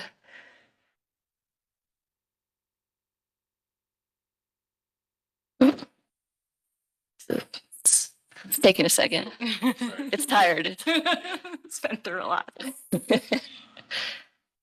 So, oh yeah, I can start talking about it, I guess. But the next is actually the elevations. So we had some feedback from the community in some of our early meetings of they wanted to see color and a little bit more modern touch. So when it gets there, we're trying to kind of balance being in the historic district, especially along the Lorraine. So this actually view right here is along Lorraine Avenue, kind of fitting into some of that fabric and taking some cues from some of those, especially the historic red brick across the street. That's a really cool building. Kind of have that feel, but then around the rear, start to bring in some of those kind of a little bit more modern flair and some color pops. Oh, here we go. All right, so that went a little too far. Yeah, okay, so the top south elevation is along Lorraine. And then that center one, the north elevation would be the rear side. So bringing in kind of that, more of that color. So that's kind of primarily the fiber cement panels. And then on the front, we're showing mostly brick and then kind of a faux mansard and sort of a metal seam siding at the 4th floor. Trying to have plenty of kind of storefront windows, maybe punched openings might, with costs might change a little bit there, but to have kind of permeability and visibility on the street to those kind of management and community spaces. If you go to the next slide. So this just gives a sense of the scale in comparison to the context. So it's fairly appropriate with building heights that are there. Next slide, please. And then starting to get into some 3D views. So this is kind of an aerial looking along Lorraine towards the east. So gives you a little bit of a sense of the scale and feel of some of those outdoor spaces. And then kind of a, more of a feel of the exterior design. So it's a pretty long building. So part of some of these material changes and kind of you can see almost like a brick bay module to kind of try and break that up and add some interest. If you go to the next slide. So this is from the east end looking to the west. So where you see those canopies are the two entries for the nonprofit to the far west end, and then for the apartment building. And then you can also start to see a little bit of, we're trying to introduce some interesting details into the brick to give a little bit more of that historic flavor. So next slide, please. A view of the rear and seeing some of the fiber cement and some of those color pops. Looking at kind of just a warm tone fiber cement panel with, when we had some feedback already on the color, but next slide. And then just a final view, a pedestrian level from Lorraine looking east. So we're excited to do some affordable housing here in Ohio City. We've had some really good momentum and feedback from the community that has been, I think, instrumental in shaping the development of this project already, and will continue to be in a way that we think will add value to this neighborhood and enhance the experience along Lorraine. So thank you very much. Excellent. Thank you for the presentation. We'll start with Design Review Advisory Committee recommendations. Thank you, Madam Chair. The Historic Ohio City Design Review Advisory Committee saw this project last week on September 4th. Again, it was schematics and no vote was taken, but I would say there was enthusiastic support for it. They felt that the scale and setback were appropriate. But the scale was very appropriate for the neighborhood. They appreciated the incorporation of future infrastructure projects into the planning of the project. The color, the pink color, I think was a point of discussion. They thought maybe it needed to be toned down a little bit. Although I think depending on what computer screen you're looking at, it looks a little different. They thought that should look for some color connection between the different elements of the building. And then there was some discussion of just the specific to the Lorraine facade, kind of wanting a feeling of more consistency, like if you're using metal panels up on the fourth floor, to use those metal panels everywhere on the fourth floor. But I'd say, generally supportive and a feeling that they're heading in the right direction. All right, thank you. Landmark staff recommendation? I will start. Thank you, Madam Chair.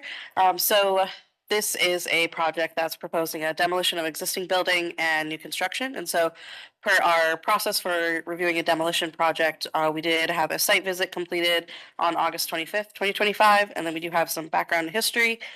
So as Katie noted, the previous site included a lot of different buildings, included homes, apartments, restaurants, bicycle shop, a sheet metal roofing company, drugstore, parking, and more. So a little bit of everything in this little neighborhood that was all bought up by the city of Cleveland over the course of about a decade when they decided they wanted to put a health center there. We go to the next slide.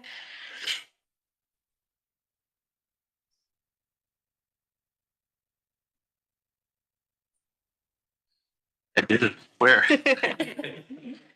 The property started becoming there was a plan, citywide plan in the late 1960s to expand public health and welfare services under the Carl B. Stokes administration. And so they wanted to add new health centers in the various parts of the city. And so this was going to be the West Side Health Center. In 1969, the city council determined that the name of it would be the Thomas F. McCafferty Health Center. Because named after the councilman, he had passed away recently. He was a councilman for 32 years. And there you go. So you can see his face there. And so when the building was finished in 1971, it included neighborhood health services, administrative offices, part of the kind of resolution named that a plaque would be put on the property that had McCafferty's name on it. And the building itself was designed by George S. Voinovich with Voinovich and Sergo Architects. We're very modern architects in Cleveland at that time. The next slide. Today, it's continued with that same use of neighborhood health services, administrative offices, and the current Cleveland Department of Public Health plan is to move to the Clark Fulton neighborhood, and so still continuing their services for the neighborhood. If you want to go to the next slide. These are some pictures from our site visit, which we did on August 25th. So the building is very typical of 1970s architecture. I appreciate it, but I also like that kind of architecture, and is very kind of, each side of the building is the same on the exterior. Got a nice entry. And you can see the picture here is of that front entry off of Lorraine. We were able to walk around inside the building and see some of the current use of about 25% of it's being used currently. And so we're able to see some of the unused rooms, some of the currently in use rooms, and kind of how they're using that space at the moment. It's a very oddly large building. I think it's a lot bigger when you get inside. But overall, it has a few interesting pieces of architecture from the 70s. There's a really interesting green brick inside. That was just kind of an interesting flavor they had on the first floor. They have a full basement and gravel roof. We'll go through the pictures very quickly when they come through.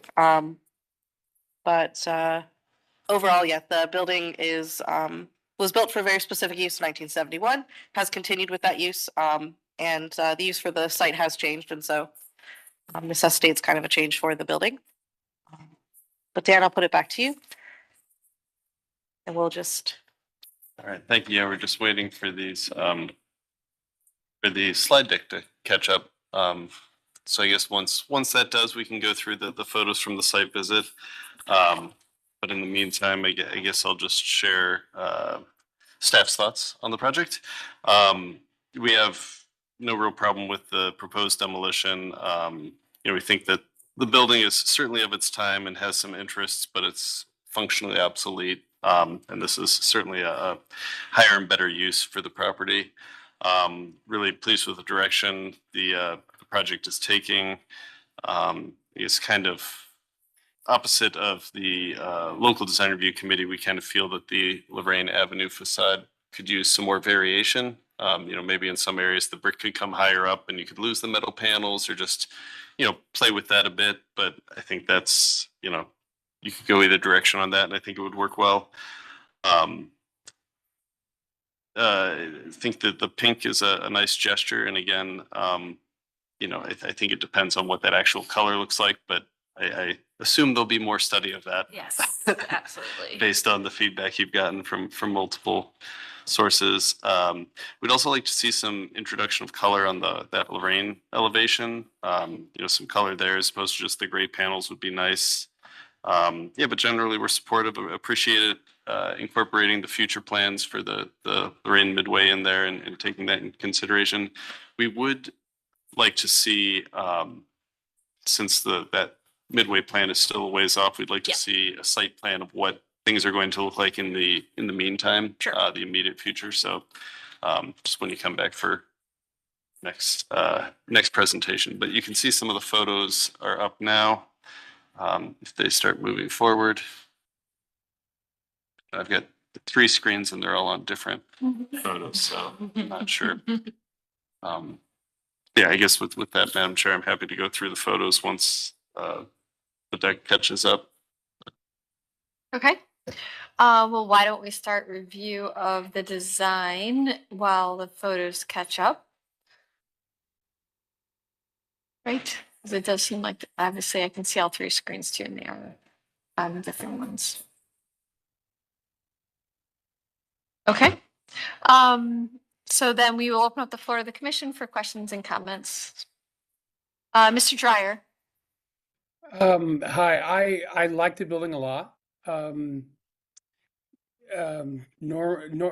Normally on modern buildings with pops of big color, I'm not necessarily a fan, but I think here, because it seems to be used pretty restrained, I actually like it. I think it adds a lot to the color. I'll be interested to see if our chair has any comments, since I believe she works for the successor firm of Voinovich, because I actually don't hate the existing building. I mean, it's not the prettiest, but I share Jessica's appreciation for that time of architecture in a way. I mean, maybe it could be better, but I actually think my favorite thing though about the building is how it's being used, not only for affordable housing, but to put OCI in there, and a small little detail it looks like on the back is a area for the fire department to turn around, and I just think that's a really nice. I mean, maybe you had no choice in that. I don't know, Yes. but I think it's a real nice.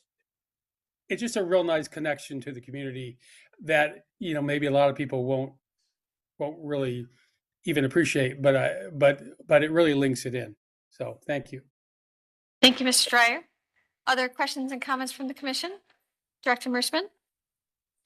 Thank you, Madam Chair. Although I would differ, it looks like we have the inside pictures if we want to shift to those. Or should I go ahead? You can go ahead. I'll just keep rolling through them unless you want me to look at Okay, a specific perfect. slide. I don't know how. Perfect. I have mostly comments on the site plan slides, but don't know that we have to look at it directly to discuss those. I know that you've been through PetBot, had some feedback from Fire, have been adjusting the site plan as you've been going through development. I'm curious if you investigated at all using some of the site to make the Fulton Court Alley two-way as it comes to West 44th Street and having that serve as a driveway into the parking lot rather than adding an additional curb cut on West 44th Street for the drive? We have not explored that, and I think that might be a really big ask. Just from a lot, it's a very, I think, tall order. You could certainly talk about it, but I think that may be really challenging for us. Can you say a little more about what you foresee the challenges being? I would say first and foremost, probably cost, because I'll be completely transparent right now. We are currently, from a construction cost standpoint, $2 million off of what our target was established at the beginning of this year. So I think that's gonna be one of our biggest challenges ahead. And just knitting together sort of the infrastructure coordination and that would involved to improve that and expand that alley, I think is just for a development like this likely. Okay, I know we're not going to make an official motion today, so I would say I would love to see that explored, and on the city side would be an advocate in exploring that with you through some of the right-of-way private property navigation in terms of the sidewalk, the street function, reducing access points as much as possible would be ideal. And I recognize that in its current state, Fulton Court being very narrow, one way, can't really provide that function the way it exists right now. But I do think acknowledging some of the difficulties you addressed, that it could be adjusted to serve as a drive-in, and then you have a more unified curb line along West 44th there. My next question is around, so this is perfect, Dan, thank you. There's a little sort of figure 8 area and a circle toward the upper right-hand side of the property that isn't shown, like in other images of the site, it's shown as grass and trees. I'm curious, is that an amenity, and could you speak a little more detail to what that may be? There are a couple amenities that we had explored, like that was thought of as a resident garden that we have priced out, and at this point in time, given the budget challenges, unless it's something that can be fundraised around, is likely not going to be included in the base. I say the base bid. We plan to move forward with that component. Also, off to the right, you'll see like a little patio with some benches off to the right of the site. So we plan to kind of keep those as alternates moving forward in the project. We think they're really great amenities for the residents that will live in the building. Just the reality is we're not sure that we can afford them, because at the end of the day, we need to have a base building and project. So it's kind of a nice to have, but And, Okay. or I should, yeah, and I said not need to have. That makes sense. When you come back from final, I would be interested in seeing in a little more detail where the amenity, like you show the picnic tables, the benches, the bike racks, understanding specifically where you're planning to put those in the base project. And then if there are areas where future enhancements might be possible, feel free to highlight those as well. In particular, I would recommend a few bike racks in the entry places to the lobby, especially. I know you have some probably bike racks in that patio area, that plaza area in the corner, but we would anticipate a lot of folks coming off of the Lorraine Midway to go into the lobby. So just a couple of racks there for visitors would be valuable. And then if the garden area is not seen to be in the immediate realm of possibility, I do wonder about taking some of that landscaping space that's against the alley and pulling it to increase landscaping against the building for the couple of units that are facing the parking lot. It seems like it might be nice to have a wider planted area there than between parking and the alley. I can speak to that because that is actually going to be a restriction from the fire department or like fire lane access. So it's not our preference, but Because that then pushes their lane push the farther fire from lane the- farther from the okay. building, or that can be a 30-foot max. Yeah, That is because helpful. we would prefer more green space. The building is. All right, totally understand. To staff and the secretary's comments about additional variation along Lorraine. I know you do have a couple of units that front Lorraine on the east side of the building, and would recommend exploring potential like little stoops and door entrances off of Lorraine, given the Lorraine Midway, the pedestrian nature of the corridor. That could be a nice amenity for those units to be able to directly enter in and out of Lorraine, and would provide some visual variety along the facade. Because I think it is the eastern side that feels a little bit impenetrable or like larger scale than human scale on that part of the building. And then my final comment or question is just to ask about your thoughts about a transportation demand management plan and if you've looked into any of those strategies yet. Yes. Yep. I think we've figured it out generally. I don't think we've shared it back with city planning yet, but Okay. we've got, bike fix it station, and we've got some indoor bike parking, and just the nature of a senior affordable development works. Great. I'm glad that's on your radar. Thank you. Thank you, Director. Other questions and comments from the commission? Mr. Stanberry? Thank you, Madam Chair. I guess my only question is really about circulation into the parking spaces or into the parking. Your only access is off of a one-way street. That's correct? Did you look at access off of Lorraine? Is there a reason? Yeah, so there's currently a curb cut off of Lorraine into the McCafferty Health Center site. I think there's two reasons. One being the Lorraine Midway plans do eliminate that curb cut. But we also just think that it's good practice from a pedestrian and transit station or transit design and multimodal transportation design to close off that curb cut for Lorraine Avenue. I know that intersection on 44th or that street can be a little bit challenging from a one-way standpoint, but I do think that eliminating the curb cut off of Lorraine is ultimately a benefit. I guess my question, are you incentivizing people to go the wrong way on a one-way street to make a shorter cut if they're coming from somewhere that's not a direction, right? If they're coming from the south, they have to go an entire block north to come back to their space. But it's pretty close to that intersection. I see a world where a lot of your tenants go the wrong way on that street to go into the parking lot if there's no other access. I'll say we hope that Right. that we're de-incentivizing vehicle traffic and vehicle individual ownership of cars. And again, I do think the nature of a senior affordable development will help that, but I understand your concern or question. That's my only comment right now. Okay. Thank you, Mr. Stanberry. Other questions and comments from the commission? Thank you, Madam Chair. I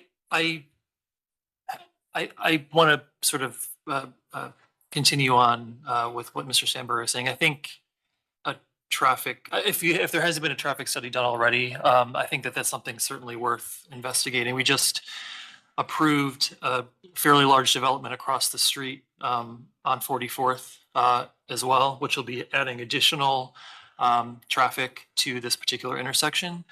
I mean, I don't disagree that I think eliminating the curb cut on Lorraine is a nice thing to do. However, I think just with the complication of everything else that's going on, it might be something that may be much more beneficial to have than having everyone sort of come in and out along West 44th.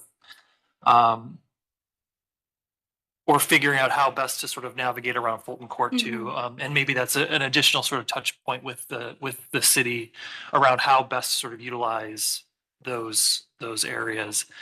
When it comes to the building itself, I think there's a lot of really interesting things that are being proposed. I do like the idea of the pop of color and how that translates itself onto the Lorraine side. I think having, you know, when you come back for final, having the physical samples of the different materials, I think would help us understand a little bit more kind of what the actual, you know, things look like and all of that. I'm not necessarily averse to the pink, but maybe there are other color options that can be explored. When it comes to the Lorraine facade, I appreciate the brick detailing because I think that helps make this feel a little bit more elevated, more interesting than sort of blank facade of one material and how it sort of interacts with another. I would be cautious on adding, let's say, too much variety. I think that what is fairly successful today with this facade is that it doesn't feel too overly complicated. You have this sort of floating tan bar that you know then becomes sort of intersected with this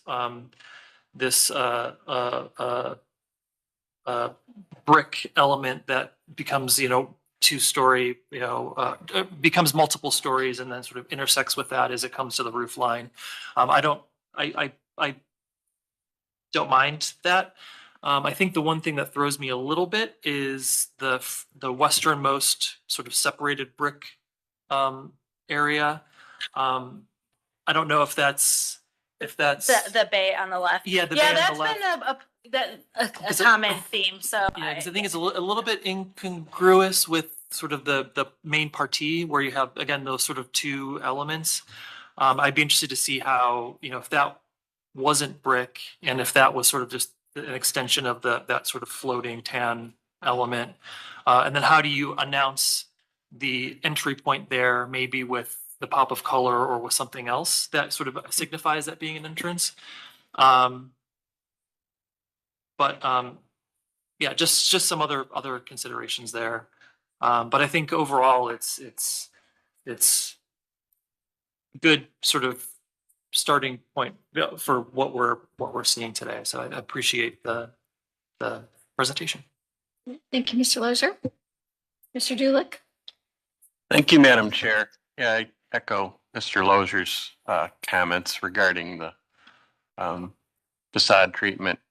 And I do want to say I appreciate both a bit with the color, but the idea of incorporating the sort of the spirit of the McCafferty building. I mean, to whether people have affection for it or not, it was here a long time. And I think I see that in that. I guess I'd like to suggest maybe even a little more. I mean, that their party was so clear, right? You know, it was the pub. I mean, it's classic, right? Just my feeling is, along with Mr. Lozier's, the simplification. I'd love to see the pink or whatever color it becomes, like that piece as that link between the north and the south or through. I don't mind. I almost feel like this feels I mean, I welcome the interruption, I guess, if you will, and a little bit of that pop on the street. And I think that's particularly fun kind of for a senior building. But I do think it's in a proportion game. I really don't, personal maybe, but I really don't feel the mansards are doing you any favor. I think it's a third thing. I think the fact that I know the nature of the budget is they would be fairly thin and they look thin.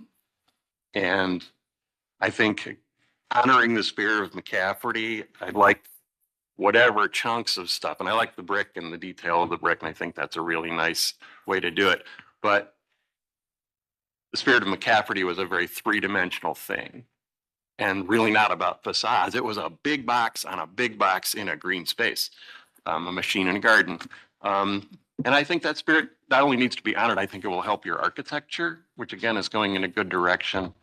So along those lines, I do feel that the easternmost portion basically having consistent fenestration all the way to the ground, while I understand it expresses the program. It's an urban street. It's adjacent to this wonderful new midway that's coming. I think there's a way to honor some of that classic programming of the spirit of the neighborhood, of a ground floor versus what was happening up above. And almost every building does some version of that. And yet I think that can be broken. It doesn't need to be continuous, but I guess I'd like to see a little bit more. Maybe there's the metal, the buff metal colored piece, the tan metal colored piece, and maybe there's a brick that weaves into it, which is what I really like. I think that's very nice, especially because when you get around to the back. But I look at the visual proportions of the back and say, that actually looks pretty good. So I'm thinking that if you were going to introduce a third color, materials aside, I would encourage you to consider it to relate to the ground floor, especially as you start to think about the design of the sidewalk.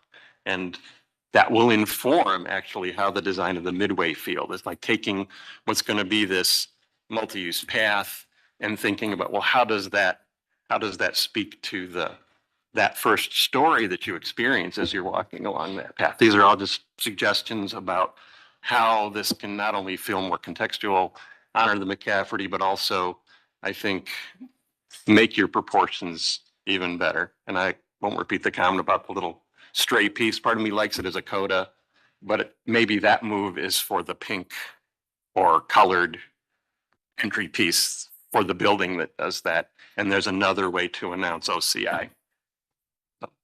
But really great to see honoring a lot of basic urban design principles. The question about where you enter the site aside, I think you've gone through a lot with that and will continue to go through with that. But, really think this is a fantastic project and really support senior housing here and really integrating into the neighborhood. So thank you. Thank you, Mr. Julick. I think the only thing I'll add, because a lot has been said, that, obviously I'm full support of the use in this location because the building is not able to support what the community needs in this area anymore. So I do think it's a good use of converting the site into the affordable housing. And the only additional comment that I would make is about the color. And as you know, in your words without words, that you've gotten some feedback on it. I only wonder if you could bring colors from the existing building to the exterior. From the little bit we were briefly able to see the interior, it's not a color that is there. So could you bring some of the colors from the existing building, albeit probably the interior, to the exterior to provide that homage to what was there previously? I don't know. I can only see some of the colors, like if there was a green brick or if I guess it doesn't really appear green here. I was wondering, I envisioned it more as a glazed brick when you said green brick, but if it's in that, then It's a mossy green. it's a mossy green. Yeah, but try to pull your flavor of the color from something related to either the building previous or the community there now. So it doesn't feel so foreign. Color is good, but it has to be done with restraint or context, in my opinion. But But I do think where you're putting it is appropriate if you can get to the color that really resonates with the building. The only other thought I had or question I had about the site plan that hasn't been already said is there a reason why you didn't connect your fire truck T to the road so that it could also be used as an entry point off the alley? The narrowness of the alley concerns us, and there's actually a house or two that is right up against, right on the alley, right on the edge of the alley. So that primarily was what was giving us pause or concern, but that's something that we can certainly study. I think the other aspect with the fire turnaround, I think once it's connected to that, they may Yeah, there is consider it as concern. part of having to meet their requirements for the width. Oh, to for the accommodate the egress, fire the truck. 22 feet. Yeah. Yeah. I think it's worth a conversation yes. because could that mitigate some of the feedback or concern that people have of cars? Because then it takes a half block off of people trying to get into that parking lot, having to do a full circle if you're coming, to the site. Going all the way up and over, you could use the alley a little bit easier. So something as you continue to push this forward and finalize things, any place you can use it as multi-purpose, it gives it more use versus just a requirement, an awkward requirement. But I mean, overall, I'm in support of the project. Other questions and comments, Ms. Anderson, I said. Thank you, Madam Chair. If we could go back to the rendering of the north side of the building. Yeah, I think that should do it. That first story, is that the black brick? Yes. I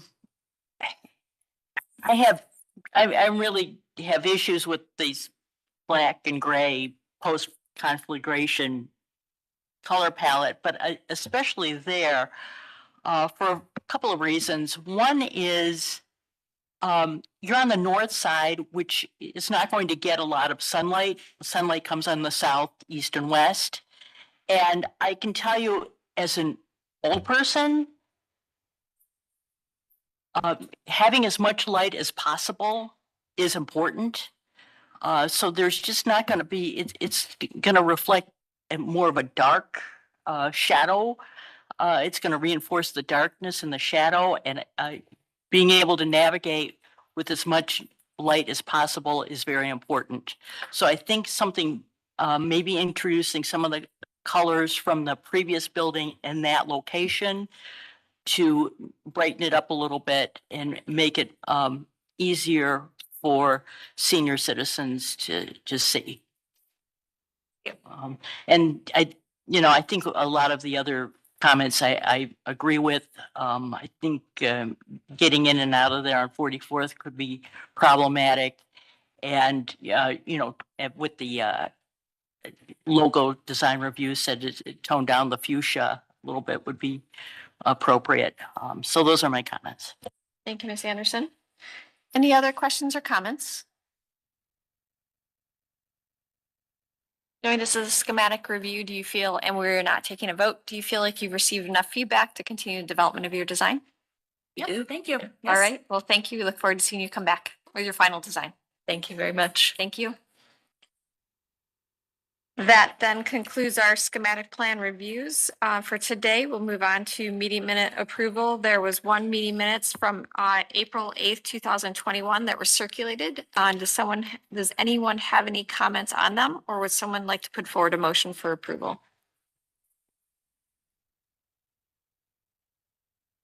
No comments? Would someone like to put forward a motion for approval? I'll move to approve. All right, so we have a motion. Do we have a second? I'll second. Thank you. We have a second. Any further discussion? Then Mr. Musson, please call roll. Ms. Anderson, Yes. Mr. Dryer, Yes. Mr. Lozier, Yes. Director Mersman, Yes. Mr. Sandberg, Yes. Mr. Trasick, Yes. Dr. Williams, Yes. and Ms. Trott. Yes. Madam Chair, the motion passes unanimously. All right, then we have one report on the agenda today, the residential siding and exterior elements guide. Jessica. Ms. Beam.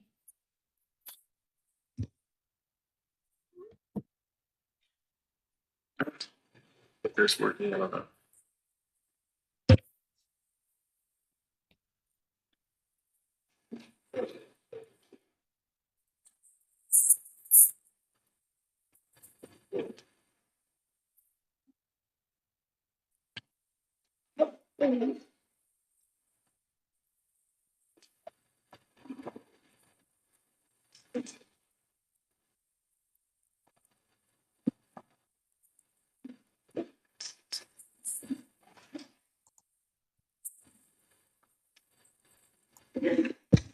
Okay, hello, good commission members. At our last meeting, I very briefly went over our draft residential siding and exterior elements guide that we have put together to add to our other adopted guidelines that help with us as staff with putting projects through our design review, as well as helping explain what our standards are to contractors, to homeowners, to our committees, and to you all. And actually, how I got it to move forward. So next slide. Unless you want to hand me the computer. Just as a brief note, our previous guidelines that we have that were adopted was the solar panel installation guidelines, which was adopted April 2024, roof treatment guidelines in May of 2024, and then residential windows repair and replacement guide in June of 2024. And so in the past year plus, we've seen how these guidelines interact, how we've been able to use them to have projects be reviewed administratively versus going through the design review process to help streamline that. And so we have learned a lot from these existing policies or guidelines, and now have put that together into the newest one that we have, which is our residential siding and exterior elements. Next, so fast. Okay. So the goals for this guideline in relation to, similar to our other guidelines, is first and foremost, it documents our current standards that we have for siding changes on homes in designated historic districts and are on Cleveland landmarks. And so we've gone through and identified how the commission has treated siding projects, how the committees have treated siding projects, how staff has treated them, and kind of documented them. So if you go to the next slide, documented them to see if it was a renovation, if it was a full replacement, if it was a partial replacement, and what the results of that were. And so with all of that kind of matrix that we have, if you go to the next slide, that was put into kind of 4 bubbles of how we treated original or current siding being retained or repainted, which is our preferred option in cases of, these are either cases of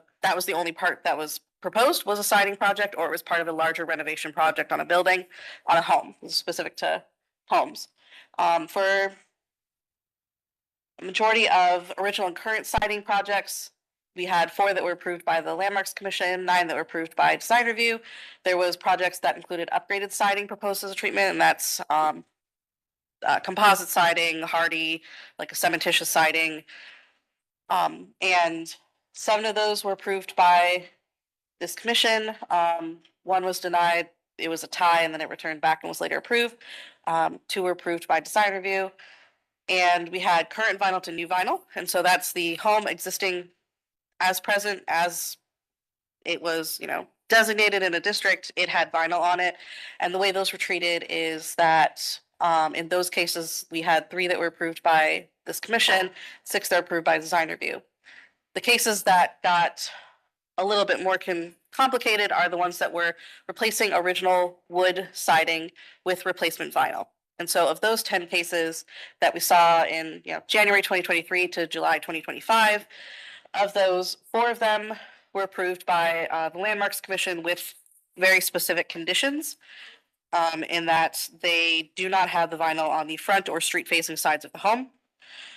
There were 2 that were denied by this commission in reasoning that the vinyl siding did not match the original in profile and style, which is a very specific reason to not have that approved.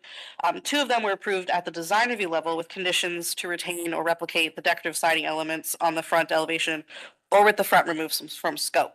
And so if they were recommended for the issuance of a certificate of appropriateness with that at the local, and the contractor applicant at the time agreed to those conditions. It did not move forward to the Landmarks Commission because they agreed with the conditions at that time.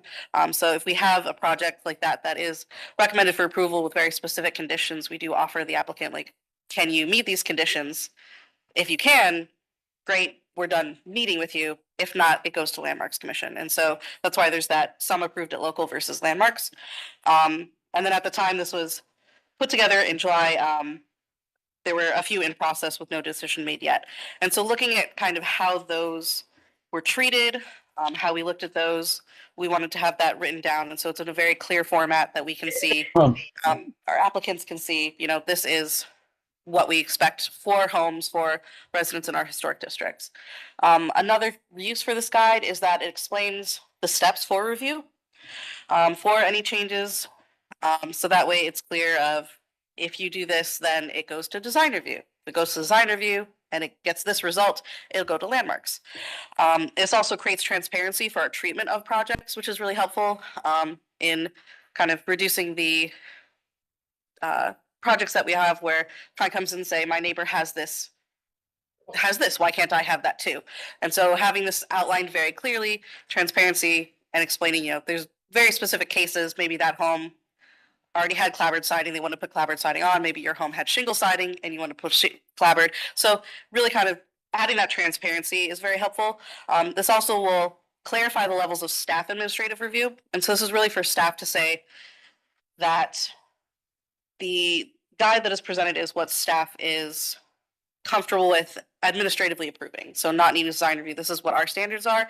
And so if a project does not meet that, it would go essentially to, got the terminology, get an exemption from that by the committee or by our design review advisory committees and by the Landmarks Commission.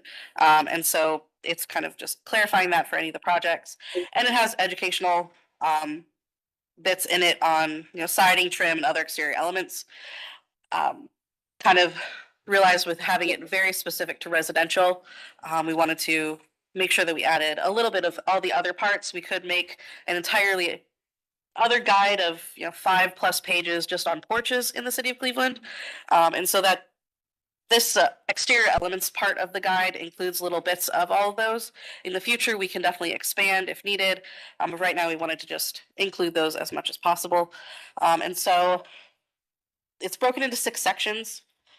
Some things that we've learned is having that process upfront. So our application process review upfront is the most helpful thing to have. You don't have people flipping through it. They can see immediately, we can go to the first 2 pages and say, hey, this is what you need to do. It also has what our preferred treatment is for, you know, the variety of siding projects that we see. Since every home is different, they may look the same, but it's could be a completely different situation when they come forward.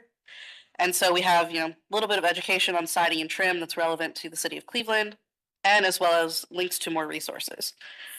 And so the first section of this application review process is really identifying the staff level of this review. So permit is required for siding replacement in the city of Cleveland. Most siding replacement projects are considered a major repair, not a minor, which is less than 10%. So it clearly says that Landmarks Commission Office works in tandem with the city of Department of Building and Housing to issue that. We don't issue just the straight approval, we issue the certificate of appropriateness, and then a permit is also needed, which is helpful to put in many places on our guides. One big thing that we want to do is make sure that we have clear evidence of what the original siding is if we can find it. And so one big ask that we have for our applicants coming through is find out what the original siding on the home was. If there is a replacement siding on, if it's aluminum, cementitious siding, if it's vinyl, what's underneath that? What is the condition of what is underneath that? Because that's a really big indicator of what could be appropriate for replacement or if that could be restored. We also refer commercial projects to the Cleveland Storefront Renovation Program Design Manual, which is a really helpful guide. And that's kind of our way that we have for any like masonry projects as well, because that made the guide a little too long when that was added. So we do identify appropriate materials. So that's like wood, fiber, cement, composite options for the main elevations of the home. And then some that are not necessarily appropriate unless there's documentation of the original or existing siding. So we do have homes in our historic districts that may have been built with aluminum siding, with vinyl siding. And so if that's determined that that's what the appropriate siding is, then that's something that is helpful for us to know. We're not going to make them put on, you know, siding that wasn't relevant to that home. And so some of the sidings that would only be identified as appropriate if there was very clear documentation would be like a vinyl material, vertical siding, drop siding, and then just that we want to match the same profile and style, preferably material, retain window trim and casing, and then any changes to decorative elements, which a lot of homes have, would go through design review. So essentially if it's just the siding and trim, we can work with them a little bit. If they're removing decorative elements, changing decorative elements, that's something that needs to go through design review. We want to make sure that's done very sensitively to these buildings. The little bit that's kind of educational is the details about the home siding, exterior cladding, and other elements. That section involves discussion of, what could be under your siding. Some people don't know that there may be a layer or two of siding underneath what they have. Kind of looking a little bit of educational about the different types of siding, the importance of appropriate window trim around your windows. That just adds to a home. And then the little bits about the porches, awnings, canopies, shutters, gutters, foundations, and decorations, and a little bit about color. We didn't want to go too much into a lot of those details because they are very specific to the types of homes. It matters the architectural style, it matters the age of the home. And so a lot of it is, if it's there, keep it. And if you're changing it, show us why. And so that's really that part. So a big section of this guide is our recommended treatments. And so these are essentially case studies that are providing options available to an owner. So if they have a project that fits this case study, there's recommended treatments after the original siding is identified. And if it matches one of these recommended treatments, that's something that could be administratively reviewed, versus anything outside of this that's not covered in this list would go through design review because it's kind of not identified as that recommended treatment. And so this is where get a little bit more in the weeds. Essentially, it boils down to looking at the different types of projects that we have. There's, if there's original wood siding and trim on the home, if there's aluminum siding and no visible trim, we want that trim to be reinstated on the home. If there's vinyl siding with no visible trim, if there's vinyl, aluminum, cementitious, or composite siding and trim on the home, asbestos siding gets its own little section because that's its own thing. Asphalt siding, we don't have a lot of them left in Cleveland of homes that have asphalt siding. I know it was a big discussion in the office because I am partial to it and nobody else is, but I added it on there anyway. And then decorative siding, which essentially is restore it or go through design review. But a lot of times we want to make sure that if it is needed to be replaced, it is replaced with upgraded materials that match the original in style and profile. And so that's why knowing what is underneath that replacement siding is important. It's replaced with materials that match the existing siding and profile. And so in those cases, that's, you have a home, what's on there existing, that's what they want to replace, just essentially the same thing. If there's restoration or retention for the primary facades, and then the non-primary facades, more flexible on what material is used, which we already kind of do that in process. And then using just upgraded materials or retaining existing with any siding material on this non-primary facades. And it's very specifically saying non-primary facades instead of like street facing, because sometimes there's a home on a corner, it's very visible from many sides. And so we want to be able to have that clarity of that highly visible facade. And yeah, so we couldn't fit every single option that we have, but in a lot of cases we tried to just get the different options. A lot of it is saying, use proper treatment, use, in the case of asbestos, make sure it's done properly and abated if needed, and replacing with appropriate materials and having it historically accurate. So it's putting a little bit more on our applicants to look into what would be appropriate for their home. And the last little bit in our guide is further information, noting architectural style guides are available at libraries, they're available online. Home maintenance checklists are available online through local home repair. We tried to add, or I tried to add that information into this guide, and it made it like a novel. So it's available online. And then also links to very helpful resources like the Cleveland Aging and Disability Resource Center, Cleveland Storefront Renovation Program, the Heritage Home Program, lead hazard control, what the Landmarks Commission minimum maintenance requirements are, and then resources from the National Park Service, the Secretary of the Interior Standards for Rehabilitation, and even like the EPA in regards to specific hazards and like lead and asbestos. And so I'm happy to answer any questions about this. Dan, if there's anything I missed, feel free to add. But we are not necessarily asking for adoption at this time. We can be a discussion. If you feel comfortable adopting it at this time, that is great. But we are open to discussion, and further work on it is still in the draft form.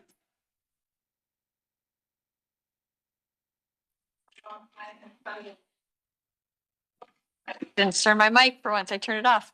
I think this is great. I think this is going to be very helpful to many people. It's nice to see it laid out so detailed. My only comment would be you might want to do almost a little executive summary, one pager, to be the deck page.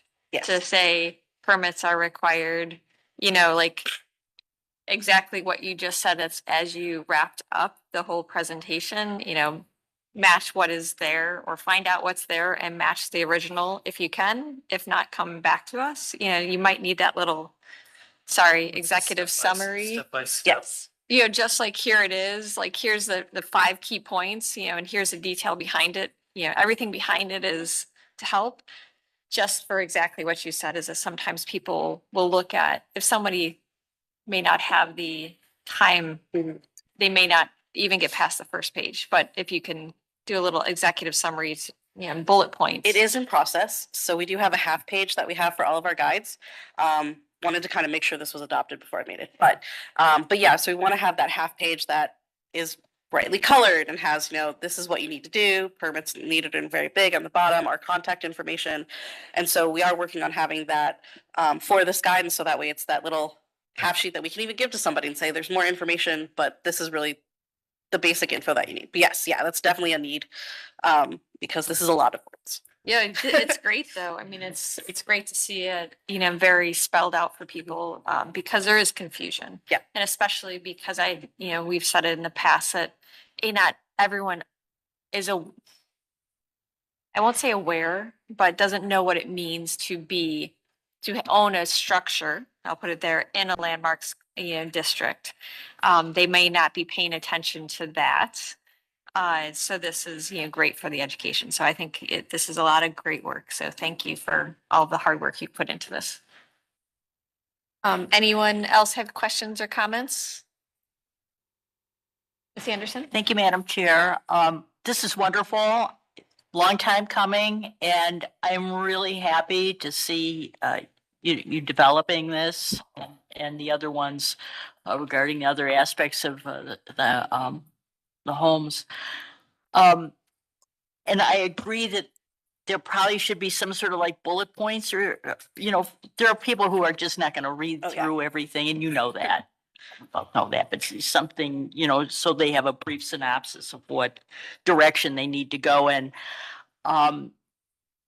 The other thing that I don't know if it could be like a brief paragraph or something, but, you know, why is it important that we maintain these standards? I think people don't understand, like, why is it not better for me to put, you know, vinyl siding up? I mean, it's got to be, that's better than what I have, or better, you know. So I think it just something to help people understand the value of the historic nature of these houses and even the qualities of the materials that they use.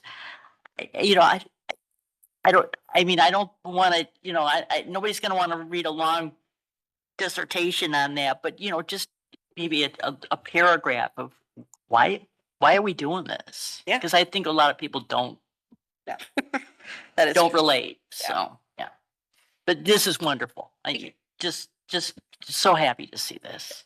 Thank you. Like Jessica said about the bullet points, we are we have them for the other policies that have been adopted, but the goal is that this is kind of the policy that backs up the actual handout. The handout sort of summarizes, here's how you can streamline the design review process. And these documents are sort of for when someone asks, why, or do I have to, or what, like asks for more detail. These provide the detail, but the handout should kind of provide the quick info and the shortcut. So. Excellent. Director? I second the appreciation, and also this picture right here is very impressive that you found one with everything in it. I really enjoy it. I also, we've mentioned a couple of times here the potential for more quantitative economic hardship benchmarks, and we can talk about whether that makes sense and needs to be codified in consultation with the law department, or if it's something that could go into administrative guidance. But I would just encourage us to keep thinking in that direction as well with a policy like this. Thank you, Director Marshman. Mr. Lozier? Thank you, Madam Chair. Just a couple of general questions and maybe some suggestions. Where do these guides actually live? Online. Do they? So. And if that's the case, where? Because I pulled up the Landmarks website, and I think there's some improvements that can maybe be made to help applicants and people understand, I think, how to find the information maybe a little bit. Relative. Yeah. Yep. Currently, we pass out hard copies and we email the documents to people. We're hopeful to have them on our website soon. We're supposed to be getting a new website soon. It's been the soon. So once that happens, we're hoping to have PDFs available online, as well as, all the design review agendas and presentation materials. Everything should be in one place. We are anxiously waiting. The district maps. The district maps, it's all the things that everyone always asks us for that we have to email. You could just I take will- off each one of our names and just replace it with a PDF. So if it's like. No, understanding that there's updates coming, I think is helpful. But I think what Ms. Anderson had mentioned about, what are the basics? Is my property in an historic district? What does it mean to own a property in a historic district?